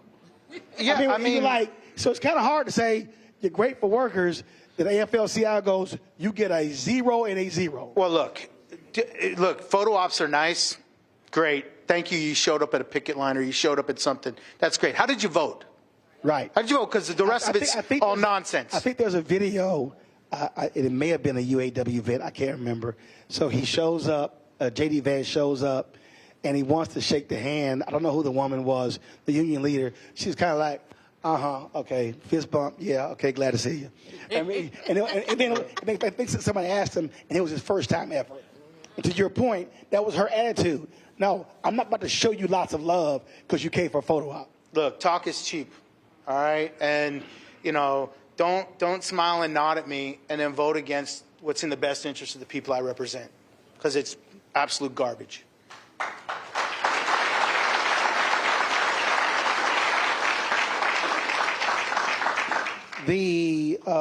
Again, what we're now seeing, because we're in uncharted territory. You haven't seen in a generation of a candidate changing midstream. President Lyndon Baines Johnson chose not to run in 1968, and so everything is in disarray. But I will say this here. I think, because you talked about loyalty, I think you got to be stupid to attack your own for 21 days and not think it's not going to show up in the polls. To me, it's the dumbest thing in the world. Trump lied 30 times in debate. Not one Republican said, let's talk about his lies. They totally ignored it. And so what I'm seeing is I'm seeing a lot of arrows being pointed internally, which to me is still the dumbest thing in the world. But what have you seen in terms of being on the ground when you're knocking on doors, talking to people? What are you seeing and hearing based upon the crap that we've seen over the last 21 days since this debate took place in this city 3 weeks ago? Well, first of all, voters have been holding it down, and black women in particular have been holding it down. And so so shout out to black women holding it down. And so when we're having these conversations, we're talking to Mrs. Johnson and Mrs. Jackson and asking them about their kitchen table issues. What are the things that are affecting you? What is happening with your family? What is happening with your young folks? And what they're saying is that they feel scared about what's happening in this election. But what they're going to do is to make sure their families come out and vote. So they're going to get mobilized and organized. What we're hearing is that it's about the workers. It's about the economy. It's about how our lives can be better.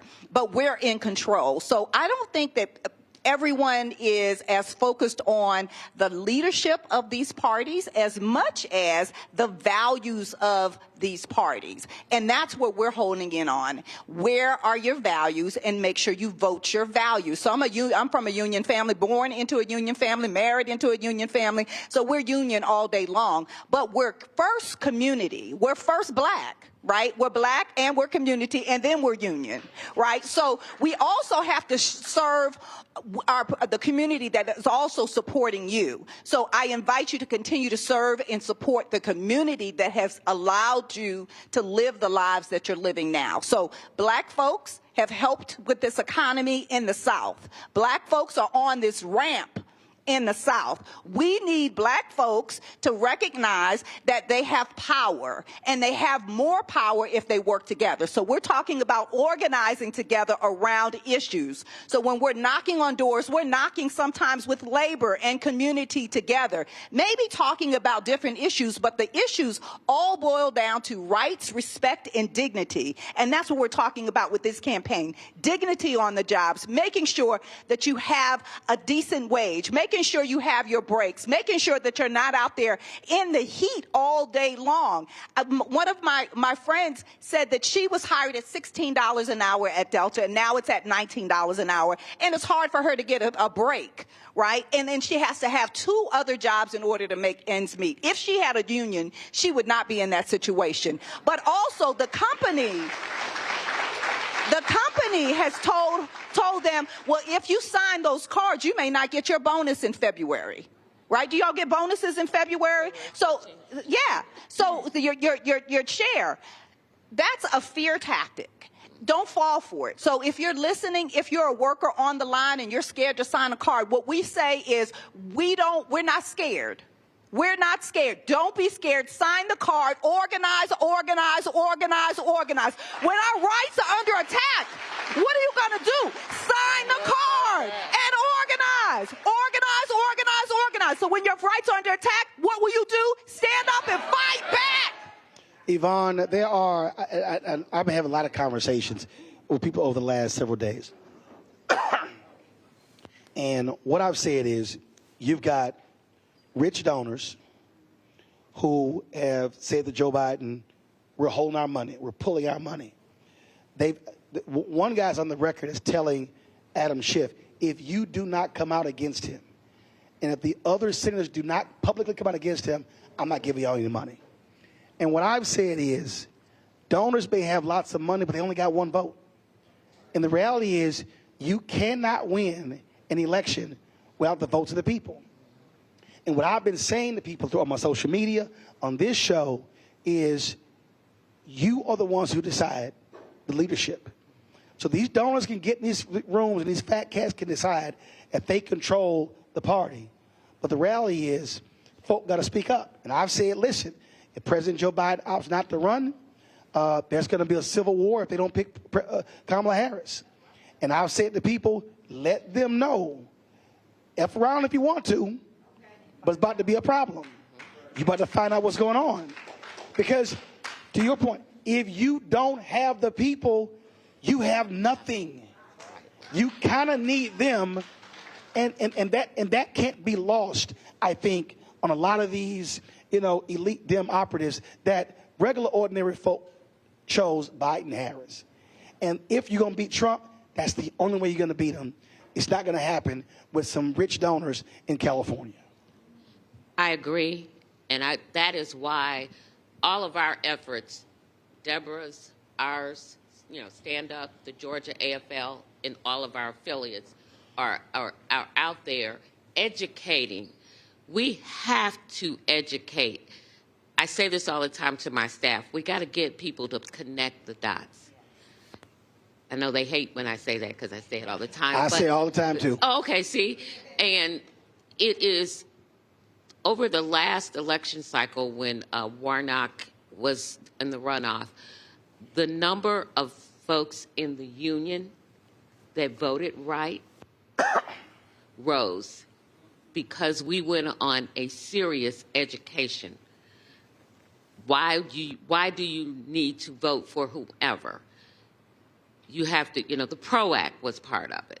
We have not supported people who have gone against us. We have people in our state legislature. And the other piece to this, it's not just who's in that White House. We have a full slate of folks that have to get elected this year. And we are ready to fight, to educate, to mobilize, energize, all of those good words that we use. But it's not words, it is actions that we are in process. We started doing our campaign last year. We didn't wait till August or September as we usually do because we know we're in a fight for our life. We're in a fight for our lives, for our members' lives, for our families' lives. I have grandchildren that I don't like them to see how this world is right now. So we have to really fight and educate. Connect those dots with people that you work with, people you go to church with, people you sit on the usher board with, on the deacon board, and get our ministers in our churches to understand why it is you have to connect the dots. Now, I came out of a public service union, and many of our members used to say, well, why do I need to vote? I don't need to vote because you're voting in your bosses. That's the power that you have. And your bosses, those bosses are making a whole lot more money than you are. In reality, the bosses were happy because we would go in and negotiate more money. They would get the same benefits that we would. But we got to get our members to understand that it's okay to speak your voice and to want more for you and your family and not to have to go work 4 jobs and never see your family because you don't have a family then. You have jobs. That's it. That's not enough. That's not enough for me. I've been a single mom, not a single parent, but working more than one job to make sure that my kids had what they want and sitting at football games like this because I'm so tired. That's not a quality of life. You want a quality of life.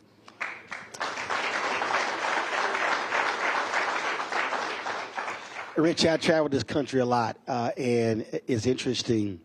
I have so many conversations with people, and they come up to me and they want to talk about all sorts of stuff, and we'll talk about how can we get these things changed in our neighborhoods and our communities, and we want to do this initiative. And it's amazing to me how, and they kind of get mad because I always go back to, you got to organize and mobilize. And they look at me like I'm crazy, and I try to explain to them, I had parents, didn't go to college, but cared about our community. They were co-founders of a civic club, and that's all that was. Just regular, ordinary people who said they wanted to change stuff, and they sort of pinpointed this issue, this issue, and to your point, connect the dots. Is that the city, is that the county, is that the state, the federal? Who's that person? Who's that commissioner? If it's law and order, who's the police commander? All this sort of stuff. So I saw that at 5, 6, 7. So that's my entire life. And I think part of this, and is sort of what you alluded to, what some of the workers alluded to, is that people believe they don't have any power. But I keep saying you do if you use it. So just for a person who's watching or listening, just speak to that. The person who just walks around thinking that they are powerless and they can't do anything. Well, to that person, I think you're not paying attention, because everything that we've seen change in this country, everything, has come from the people. It hasn't come from politicians. Politicians react to what they're being told by the people, okay? We can do as recent as the guy that's running for President, Trump. He suddenly changes his position on abortion. He wanted a national ban on abortion, but the public didn't want that. And so now it's... He actually still wants it. But he stopped talking about it. But now, even in his debate, right. You know, he's like, but I got to get elected. Guess what? That's the power of the people. And that's not just Trump, and it's not just Republican or Democrat. It doesn't matter. When the people stand up, when they rise up together, whether it was gay marriage during Barack Obama, his position changed. The position changed because the people's position changed. I don't think he woke up one day and went, you know, Michelle, I think I'm okay with the gays getting married. I don't think that happened. I think what happened... Well, actually, he was for gay marriage, but he came out against it because the people were not going to vote for him. So then he against it, then he came out for it. So he actually evolved. That's right. Yeah, but you're making my point, right? Is that, look, whatever the issue is, his White House wasn't happy when I said that on CNN, but I'm like, y'all can get the hell over it. It's true. But it is true, and it's true over and over and over again. And the problem I think that we're having to some degree is our attention. You know, we live in the United States of amnesia, and our attention span can be pretty short these days. And we get on something that we could probably have an impact on, and then within a week we've changed it, and we're talking about something now. That has a lot to do with what you see on the news outlets and the change in the news cycles and 24-hour news cycles, and I could talk about a lot of different things all day. But listen, when we stick together, when we band together as a community, as a society, whatever it is, when we come together and we say, this is the change that's going to happen or else you're not going to be around, politicians do what we need them to do. And I talked about earlier with the approval of unions. They didn't just all of a sudden start signing on to letters. They're doing it because the public sees us in a favorable way. That's another example. But also, again, and it's real basic, what happened was there was one person at a place who said, this shit ain't right. And then they start talking to somebody else. That's right. Like, you're right. This shit ain't right. And so 2 people, then talked to 2 other people, and the 4 talked to others, and now it's 8, now it's 16, now it's 32, now it's 64, and now you go from a singular idea to a movement. So what I keep saying to people is, as long as you as an individual are frustrated and you don't make an effort to talk to somebody else, and then y'all go, man, what can we do together? Then you're just going to be walking around being frustrated. And I think what's happening, and again, and we're actually seeing it in the data, people are realizing, wait a minute, if somebody else is negotiating for all of us, that changes than me trying to just get what I can by myself, because it's harder to get something by yourself. Yeah. Well, you just described the Delta organizing campaign. Right. Now we're talking on a grand scale, a national scale, but what you described is exactly what we need to be doing and what's happening at Delta Airlines. It started small, it's growing, and it will see the finish line, and it'll see it very soon because the people stood up and said, we want this and we're going to make it happen. That's right. That's right. Yeah. And they're holding their elected officials accountable. So the power dynamic that your union is using is holding those elected officials accountable and then asking for their support because you know what you did for them. And so the same thing goes for these Delta workers. Thank you for your service, first of all. Thank you. You all don't get thanked enough. Thank you for making sure our bags get here, right? But see, listen, I've always said, I appreciate when somebody said, Roland, you did a great job. I can't deposit that. That's right. Well, it's right. Put it on the check, right? That's what you want. I do. I tell people. I can tell myself, Roland, you were great. You want to show me how great? Put it on the check. Bigger deposit. Right? Yeah. Put it on the check. So for Delta to be such a wonderful company and such a brand for the city of Atlanta, and this message is really for the city of Atlanta because we do a lot for the city of Atlanta, Georgia Stand Up, and our affiliates, and all of the community organizations that are in coalition with us. If you want to be a good neighbor, if you want us to keep coming for your family reunions here in Atlanta and the conventions here in Atlanta, what the people of Atlanta are saying is respect the union. I am a man. I am a woman. woman and they need a union, and they ask for it and they want it, and don't stand in their way, because they help to move this city, move people here to this city. They help to get our luggage here. We need to help them. So this is a clarion call for all of us to get involved with this election. So before I go to break,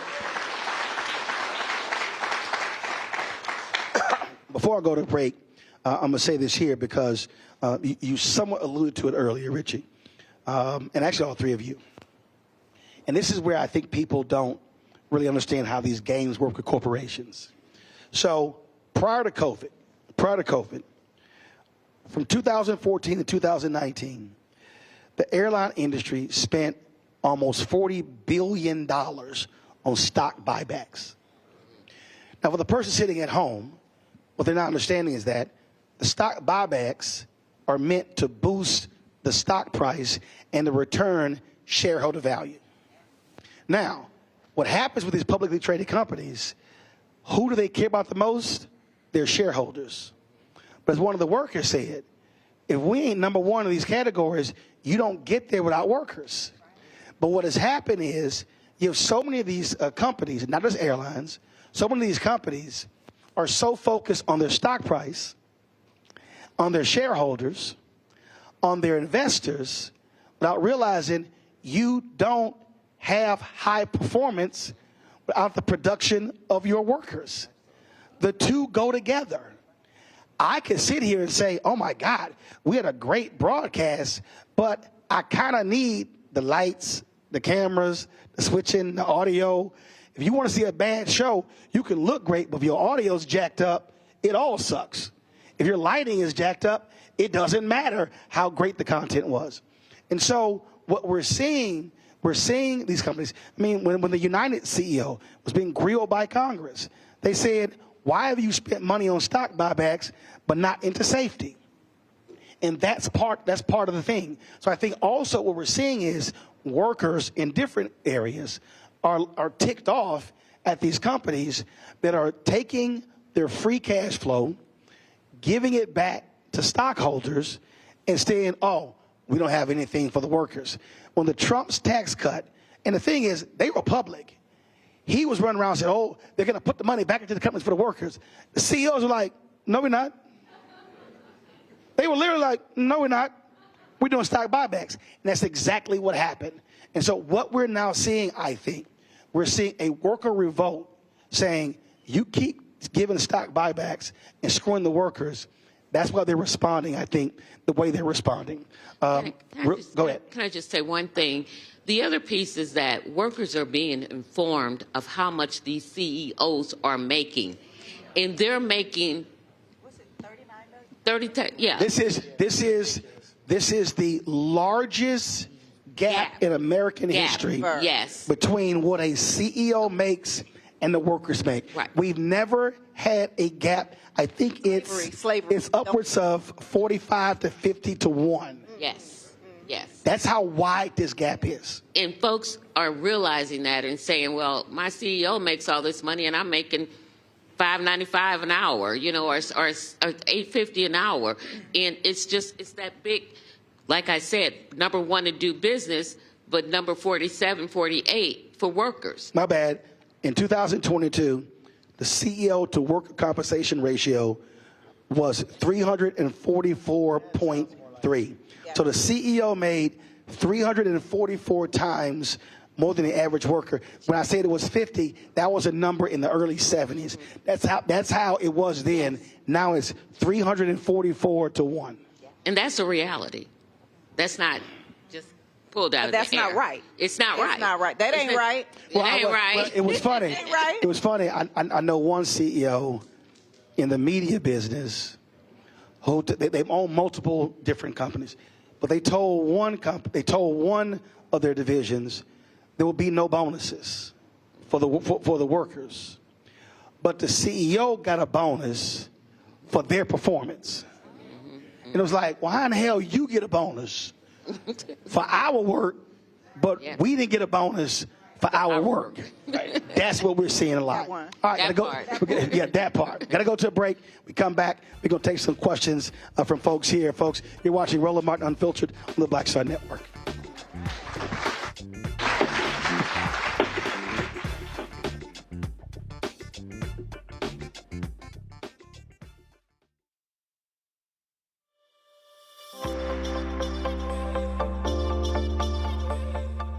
Hi, I'm Danny Glover. Sign your IAM card today. Why? Because unionization means representation.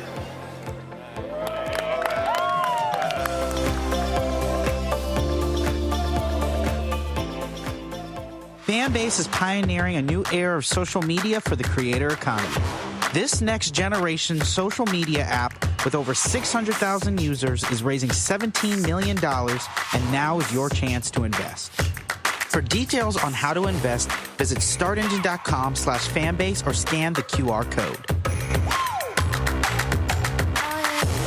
Another way we're giving you the freedom to be you without limits. Good job, good pay, good life. Would you be willing to walk away from it to achieve real wealth? Well, that's exactly what this woman did, and boy, did it pay off. Once you make the decision that this is the direction that you're going to go in, I do believe that there's power in having a decided heart. Hear her story on The Next Get Wealthy with me, Deborah Owens, America's Wealth Coach, on Black Star Network. Hatred on the streets, a horrific scene, a white nationalist rally that descended into deadly violence. White people are losing their damn minds. An angry pro-Trump mob storms the U.S. Capitol.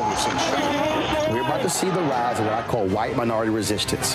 We have seen white folks in this country who simply cannot tolerate black folks voting. I think what we're seeing is the inevitable result of violent denial. This is part of American history. Every time that people of color have made progress, whether real or symbolic, there has been what Carol Anderson at Emory University calls white rage as a backlash. This is the rise of the Proud Boys and the Boogaloo Boys. America, there's going to be more of this. Here's all the Proud Boys, guys. This country is getting increasingly racist in its behaviors and its attitudes because of the fear of white people. The fear that they're taking our jobs, they're taking our resources, they're taking our women. This is white fear.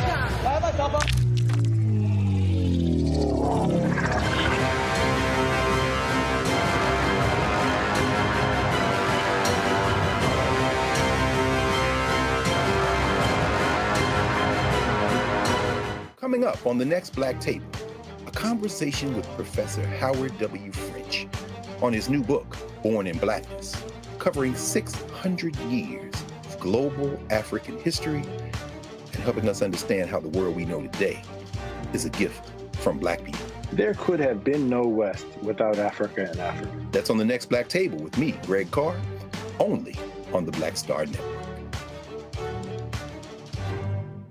On a next, A Balanced Life with me, Dr. Jackie. How are you being of service to others?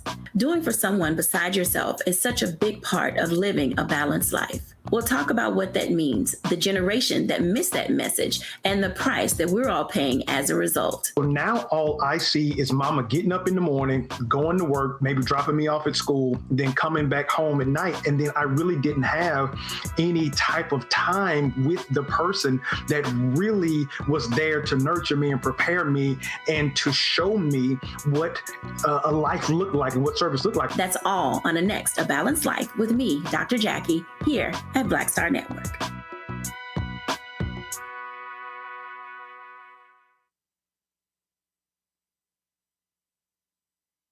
Coming up on the next Black Table, a conversation with Professor Howard W. French on his new book, Born in Blackness, covering 600 years of global African history and helping us understand how the world we know today is a gift from Black people. There could have been no West without Africa and Africa. That's on the next Black Table with me, Greg Carr, only on the Black Star Network. Hello, I'm Paula J. Parker. Truly proud on the Proud Family, Louder and Prouder on Disney+. And you're watching Roland Martin, Unfiltered.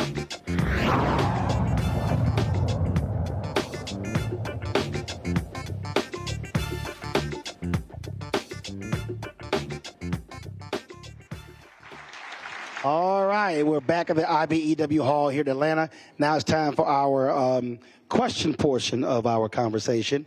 We've been talking about the Delta ramp workers trying to unionize, but so are the flight attendants, right? Yes. What's your name? My name is Shamika Brown. Shamika, how long you been a flight attendant? 13 years. Gotcha. So how's your effort going? It's going. I say that only because it's a struggle to be. I got it. It's a struggle for us, just like it is for you guys. And I want to say that we stand here in solidarity with you. That's right. We know it, the uphill battle. We know what we're fighting against when it comes against the big D. We know that we get shunned, ridiculed, and bullied for standing up for something we believe in. So I just want to give you guys thanks. The solidarity here gives me goosebumps to see everybody here standing in this fight together.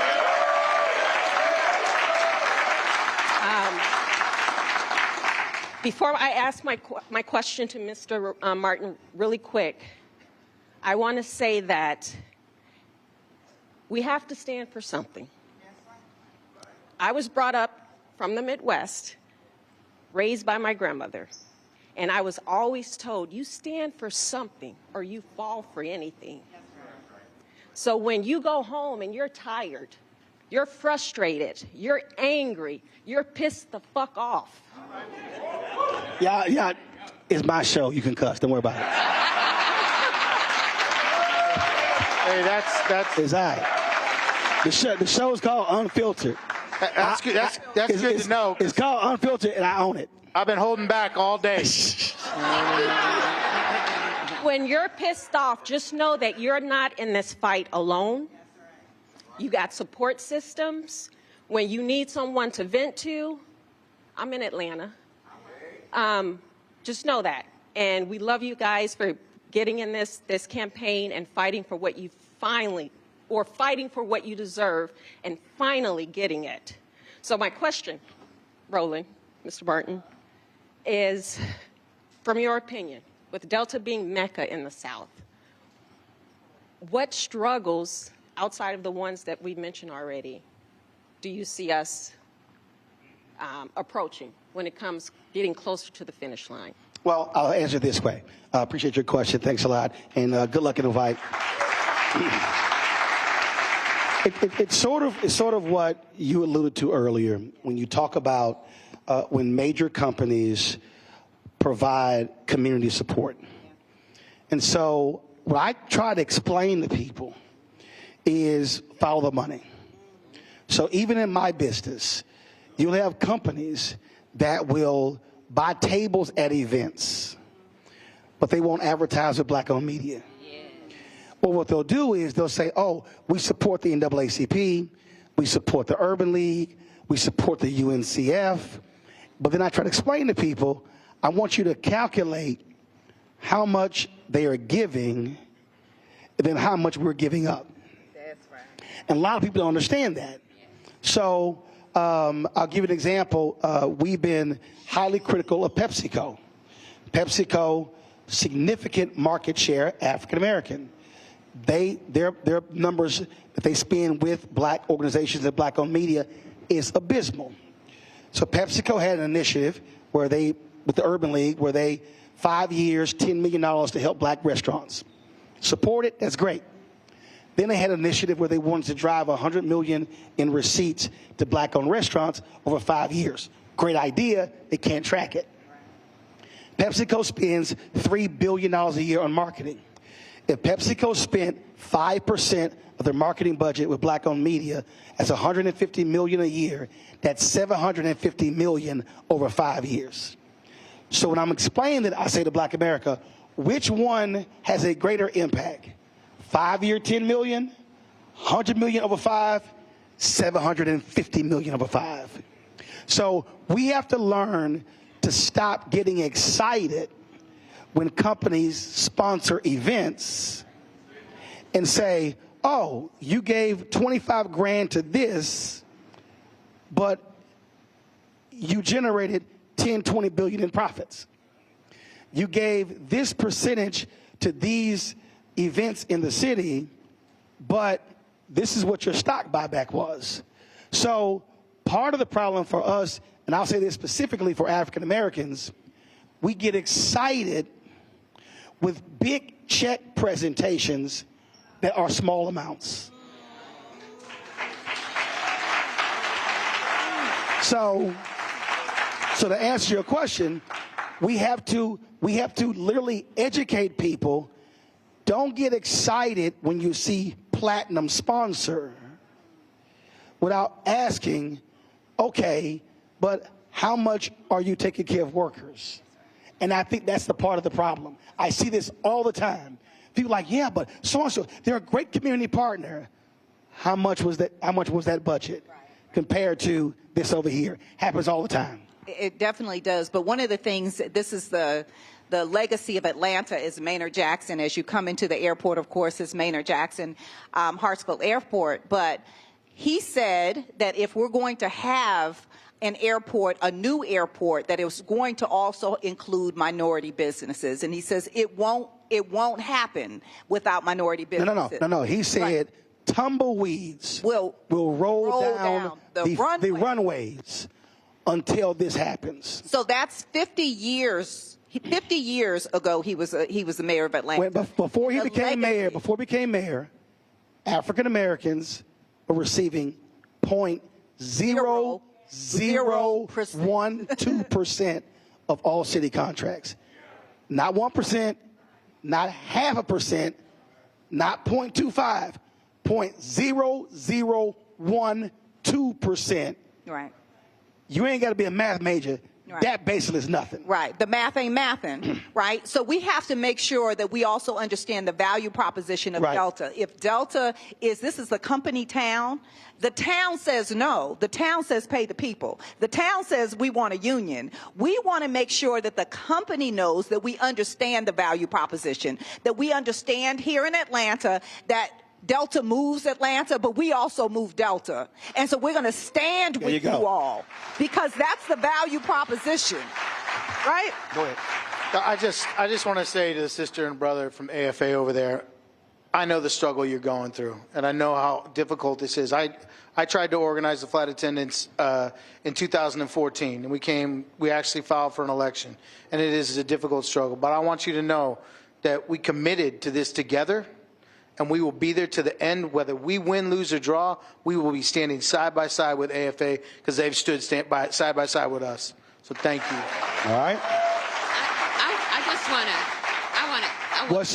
Go ahead. I wanted to add one more thing. Be prepared for anything that Delta does, because when we're not prepared is when we are caught off guard. Always be Girl Scout. Always be prepared. And they're going to spend billions of dollars to discourage you. Instead of giving you that money in your pocket, they're going to spend it on some high-powered attorneys, high-powered union-busting firms. And the best way to combat that is to be ready and know that what they're saying is not the truth. And sister, thank you for saying that, because after this show, and I guarantee you Delta's watching it, I guarantee you they're watching it. After this show, when they hear how close we are and how close to the finish line, they are going to ramp it up like we have not ever seen. So she is 100% right. Get ready for the fight. So, but they ain't never spent no advertising money with me. So I'm like, okay. What's your name? What's your question? Tim Henderson, Delta Airlines, 25 and a half years. My question is, for everything that's been said, the question becomes, does people understand why Delta workers think the way they think? Because if you don't know our history, then you can't understand why they think the way they think. We never had a union because we had everything the unions had. We had pensions, we had sick days, we had everything. But all of that through bankruptcy was taken away. We didn't even pay money out of our paycheck for our benefits. Now we're paying for benefits that are garbage. I put it to a director. Would you go to the Sundown restaurant, spend $250 for a glass of dirty water and food that was uncooked?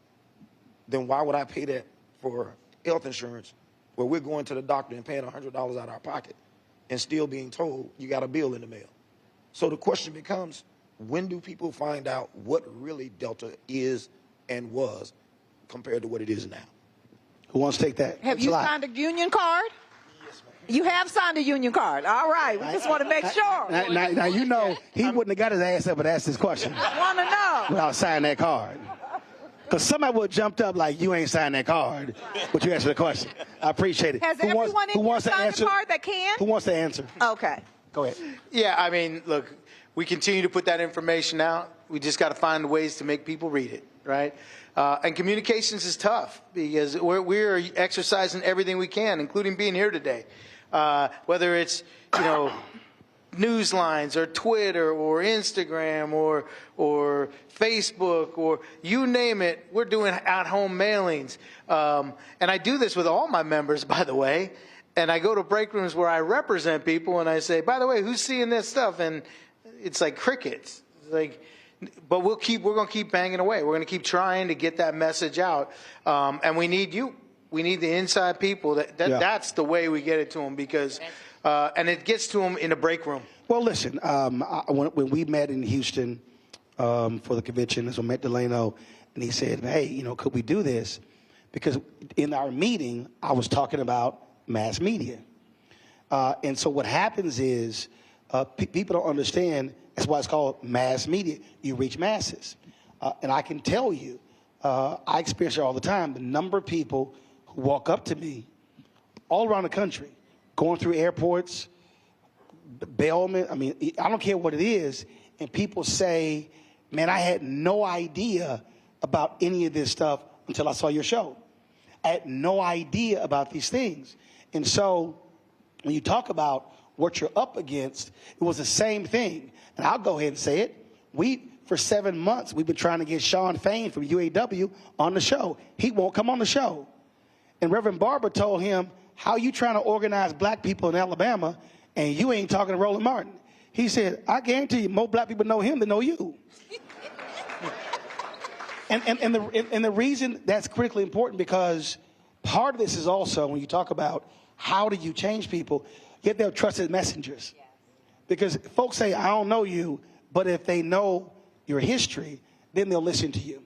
So it's the communication piece. I think that's one of the greatest mistakes that people make. They don't tap into a communication mechanism, how to maximize social media. I mean, look, when this show is over, we've got more than 4 million followers. So there'll be more people who will watch segments of this conversation than the whole 2-hour conversation. So it's understanding how to use all the tools, whether it's YouTube, whether it's TikTok, Snapchat, Facebook, Instagram, Tumblr, Twitter, I mean, you name it, fan base, you have to use modern tools to reach folks. And I'm going to say the best tool ever is you. When you talk to your coworkers, you are the best person. I can come in there and talk to them. They wouldn't know me from Adam. And they were like, okay, she blowing a whole bunch of stuff up my butt. But you also, but the people here, though, have to also think even as a collective. So, for instance, when we grab the clips, when y'all do as well, if you actually add up every person's social media in this room, you're now in the millions. So you may say, man, I only got 500 people follow me, 300, or a couple of thousand. Yeah, but when you start multiplying that by 300, 400, 500, so understand when these clips become available, when you start resharing and reposting, it's simply multiplying and more people are being educated about what the issue is. If you see 2 people on your timeline that shared the same clip, then you're going to stop and look again. There you go. Yeah, listen, I'm sorry about Sean Fain, but you can keep inviting me back. I got you. I'll keep coming. I got you. Who else has a question? Somebody else has a question? All right, come on. It's a good elected official. Good elected official. Good elected official. We'll see. Let's see. All right, name? Elmon D. Holly. I'm a 6-year Georgia State Representative, and I'm glad to be here because I just got reconnected with my former fellow ramp agent for Delta Airlines when I served 18 years ago. I want to say that it's tough being here because it was a time when I wanted the union to be there to help us as ramp workers on that ramp. I worked Zone 4 in Sea Concourse in Atlanta, Hartsfield-Jackson, Atlanta International Airport, bringing those planes out, bringing them in, making sure we could get those bags off the planes. And, you know, it's tough because we know that Delta, it served over 190 million customers just last year. The CEO, Ed Bastian, he gets over $34 million annual salary. And if you have that type of stake in this company, then it needs to make sure that it's prioritizing the concerns of its ramp agents who are making sure that the planes get out.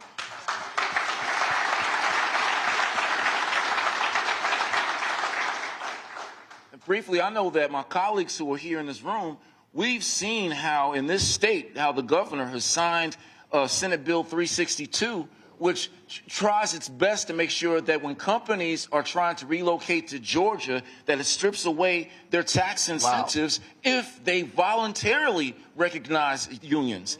And to have an environment where we always hear about the #1 state in the country, that Georgia's the #1 state, but how can you be the #1 state in the country for business, but be the #1 state to give the workers a business? That's not right.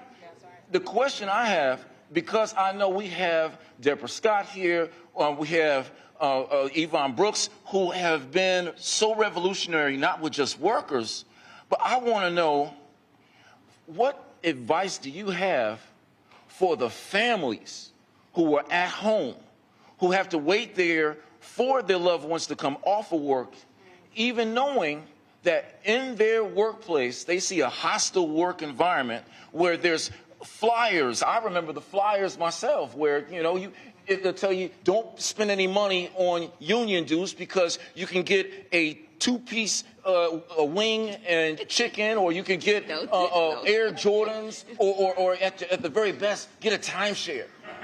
And when you devalue a worker, you know, they can come home and actually decide not to fight anymore. So speaking as women and as mothers, what advice do you have for those who are at home to help them, encourage them to stay in the fight? All right, final comment. Appreciate it. Thanks a lot. Well, first of all, El, thank you for standing up, because you're one of the few elected officials that stand on these picket lines with us. So thank you for standing up.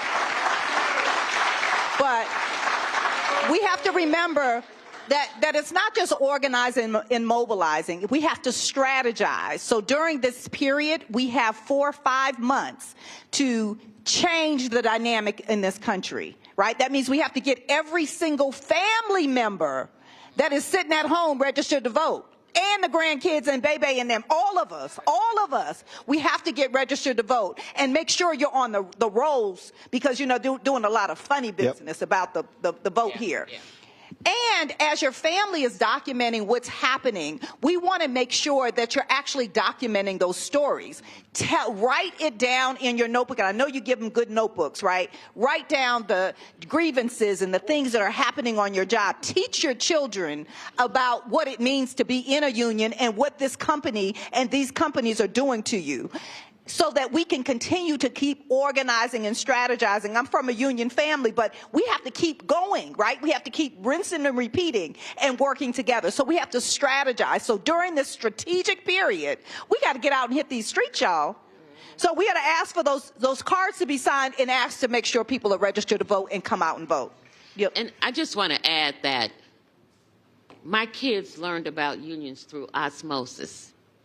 Take your family with you. When I have members and they say, I've got little kids, bring them with you, because that's how I learned. I never knew that my mother was part of the union struggle that sat in at Woolworths in St. Louis until she got older and told me those stories, because I was too young. I was number 9 of 10. So, but teach those kids by example.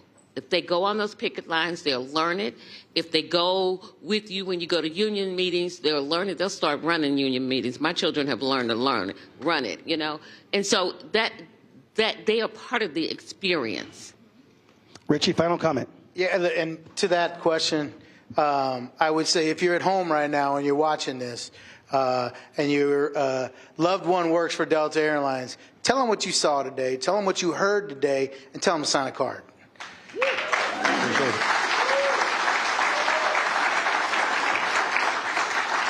So I'm trying to keep my voice as much as I can, trying to get it back. So here are my final comments here. And folks who watch this show, who listen to this show, you've heard me say this all the time. That is, we can whine, we can complain, we can say what we want, but the reality is, unless we actually put in the work, nothing ever changes. What we are seeing right now in this country is a vast disparity between those with wealth and those who don't. When you have 3 billionaires who own more money than the bottom 50%, that's a problem in this country. When you see reports showing that the wealth of an average black family in 20 years will be 0, that is a problem. When you're seeing right now where the Biden-Harris administration is tackling the issue of medical debt, when you look at the impact of that, when you have people, I got before we came here, there was a Republican attorney general who celebrated a federal judge stopping President Biden's student loan debt relief plan. What we have to recognize is there are forces in this country right now who do not want to see regular and ordinary people get a break.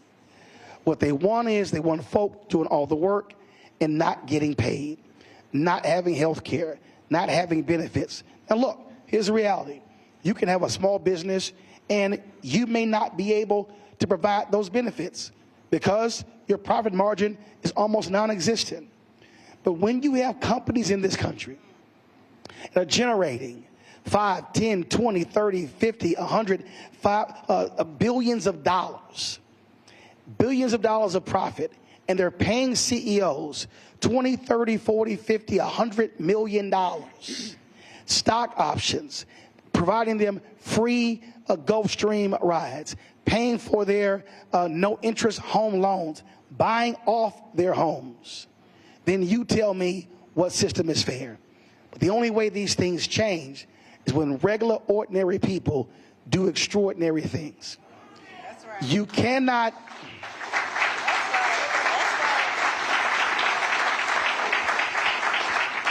I have to remind people, the March on Washington was called the March on Washington for Jobs and Freedom. That was an economic conversation. And what you're seeing right now in America, you are seeing people, the reason all these billionaires are lining up behind Donald Trump, because the tax breaks expire in January. They want to make those $2 trillion in tax breaks permanent. When you had folks fighting for PPP loans, you literally had them pass laws that gave breaks to folks for their private jets and yachts. So what we have to understand is that regular, ordinary people can literally change America, can change states, can change cities, can change neighborhoods, can change countries, but no change has ever taken place if you sit at home and you do nothing. But when you join with one other person, and another person, another person, and when you organize and when you mobilize, I can guarantee you, you will see a change. Shout out to IAM. Thank you to our panelists, all of you involved, to IBEW. We appreciate using this facility. Thank you for the conversation. We'll be restreaming this multiple times. Share this information on social media because we can have an impact. Thanks for all of y'all for supporting Roland Martin Unfiltered on the Black Star Network. I'll see you tomorrow in D.C.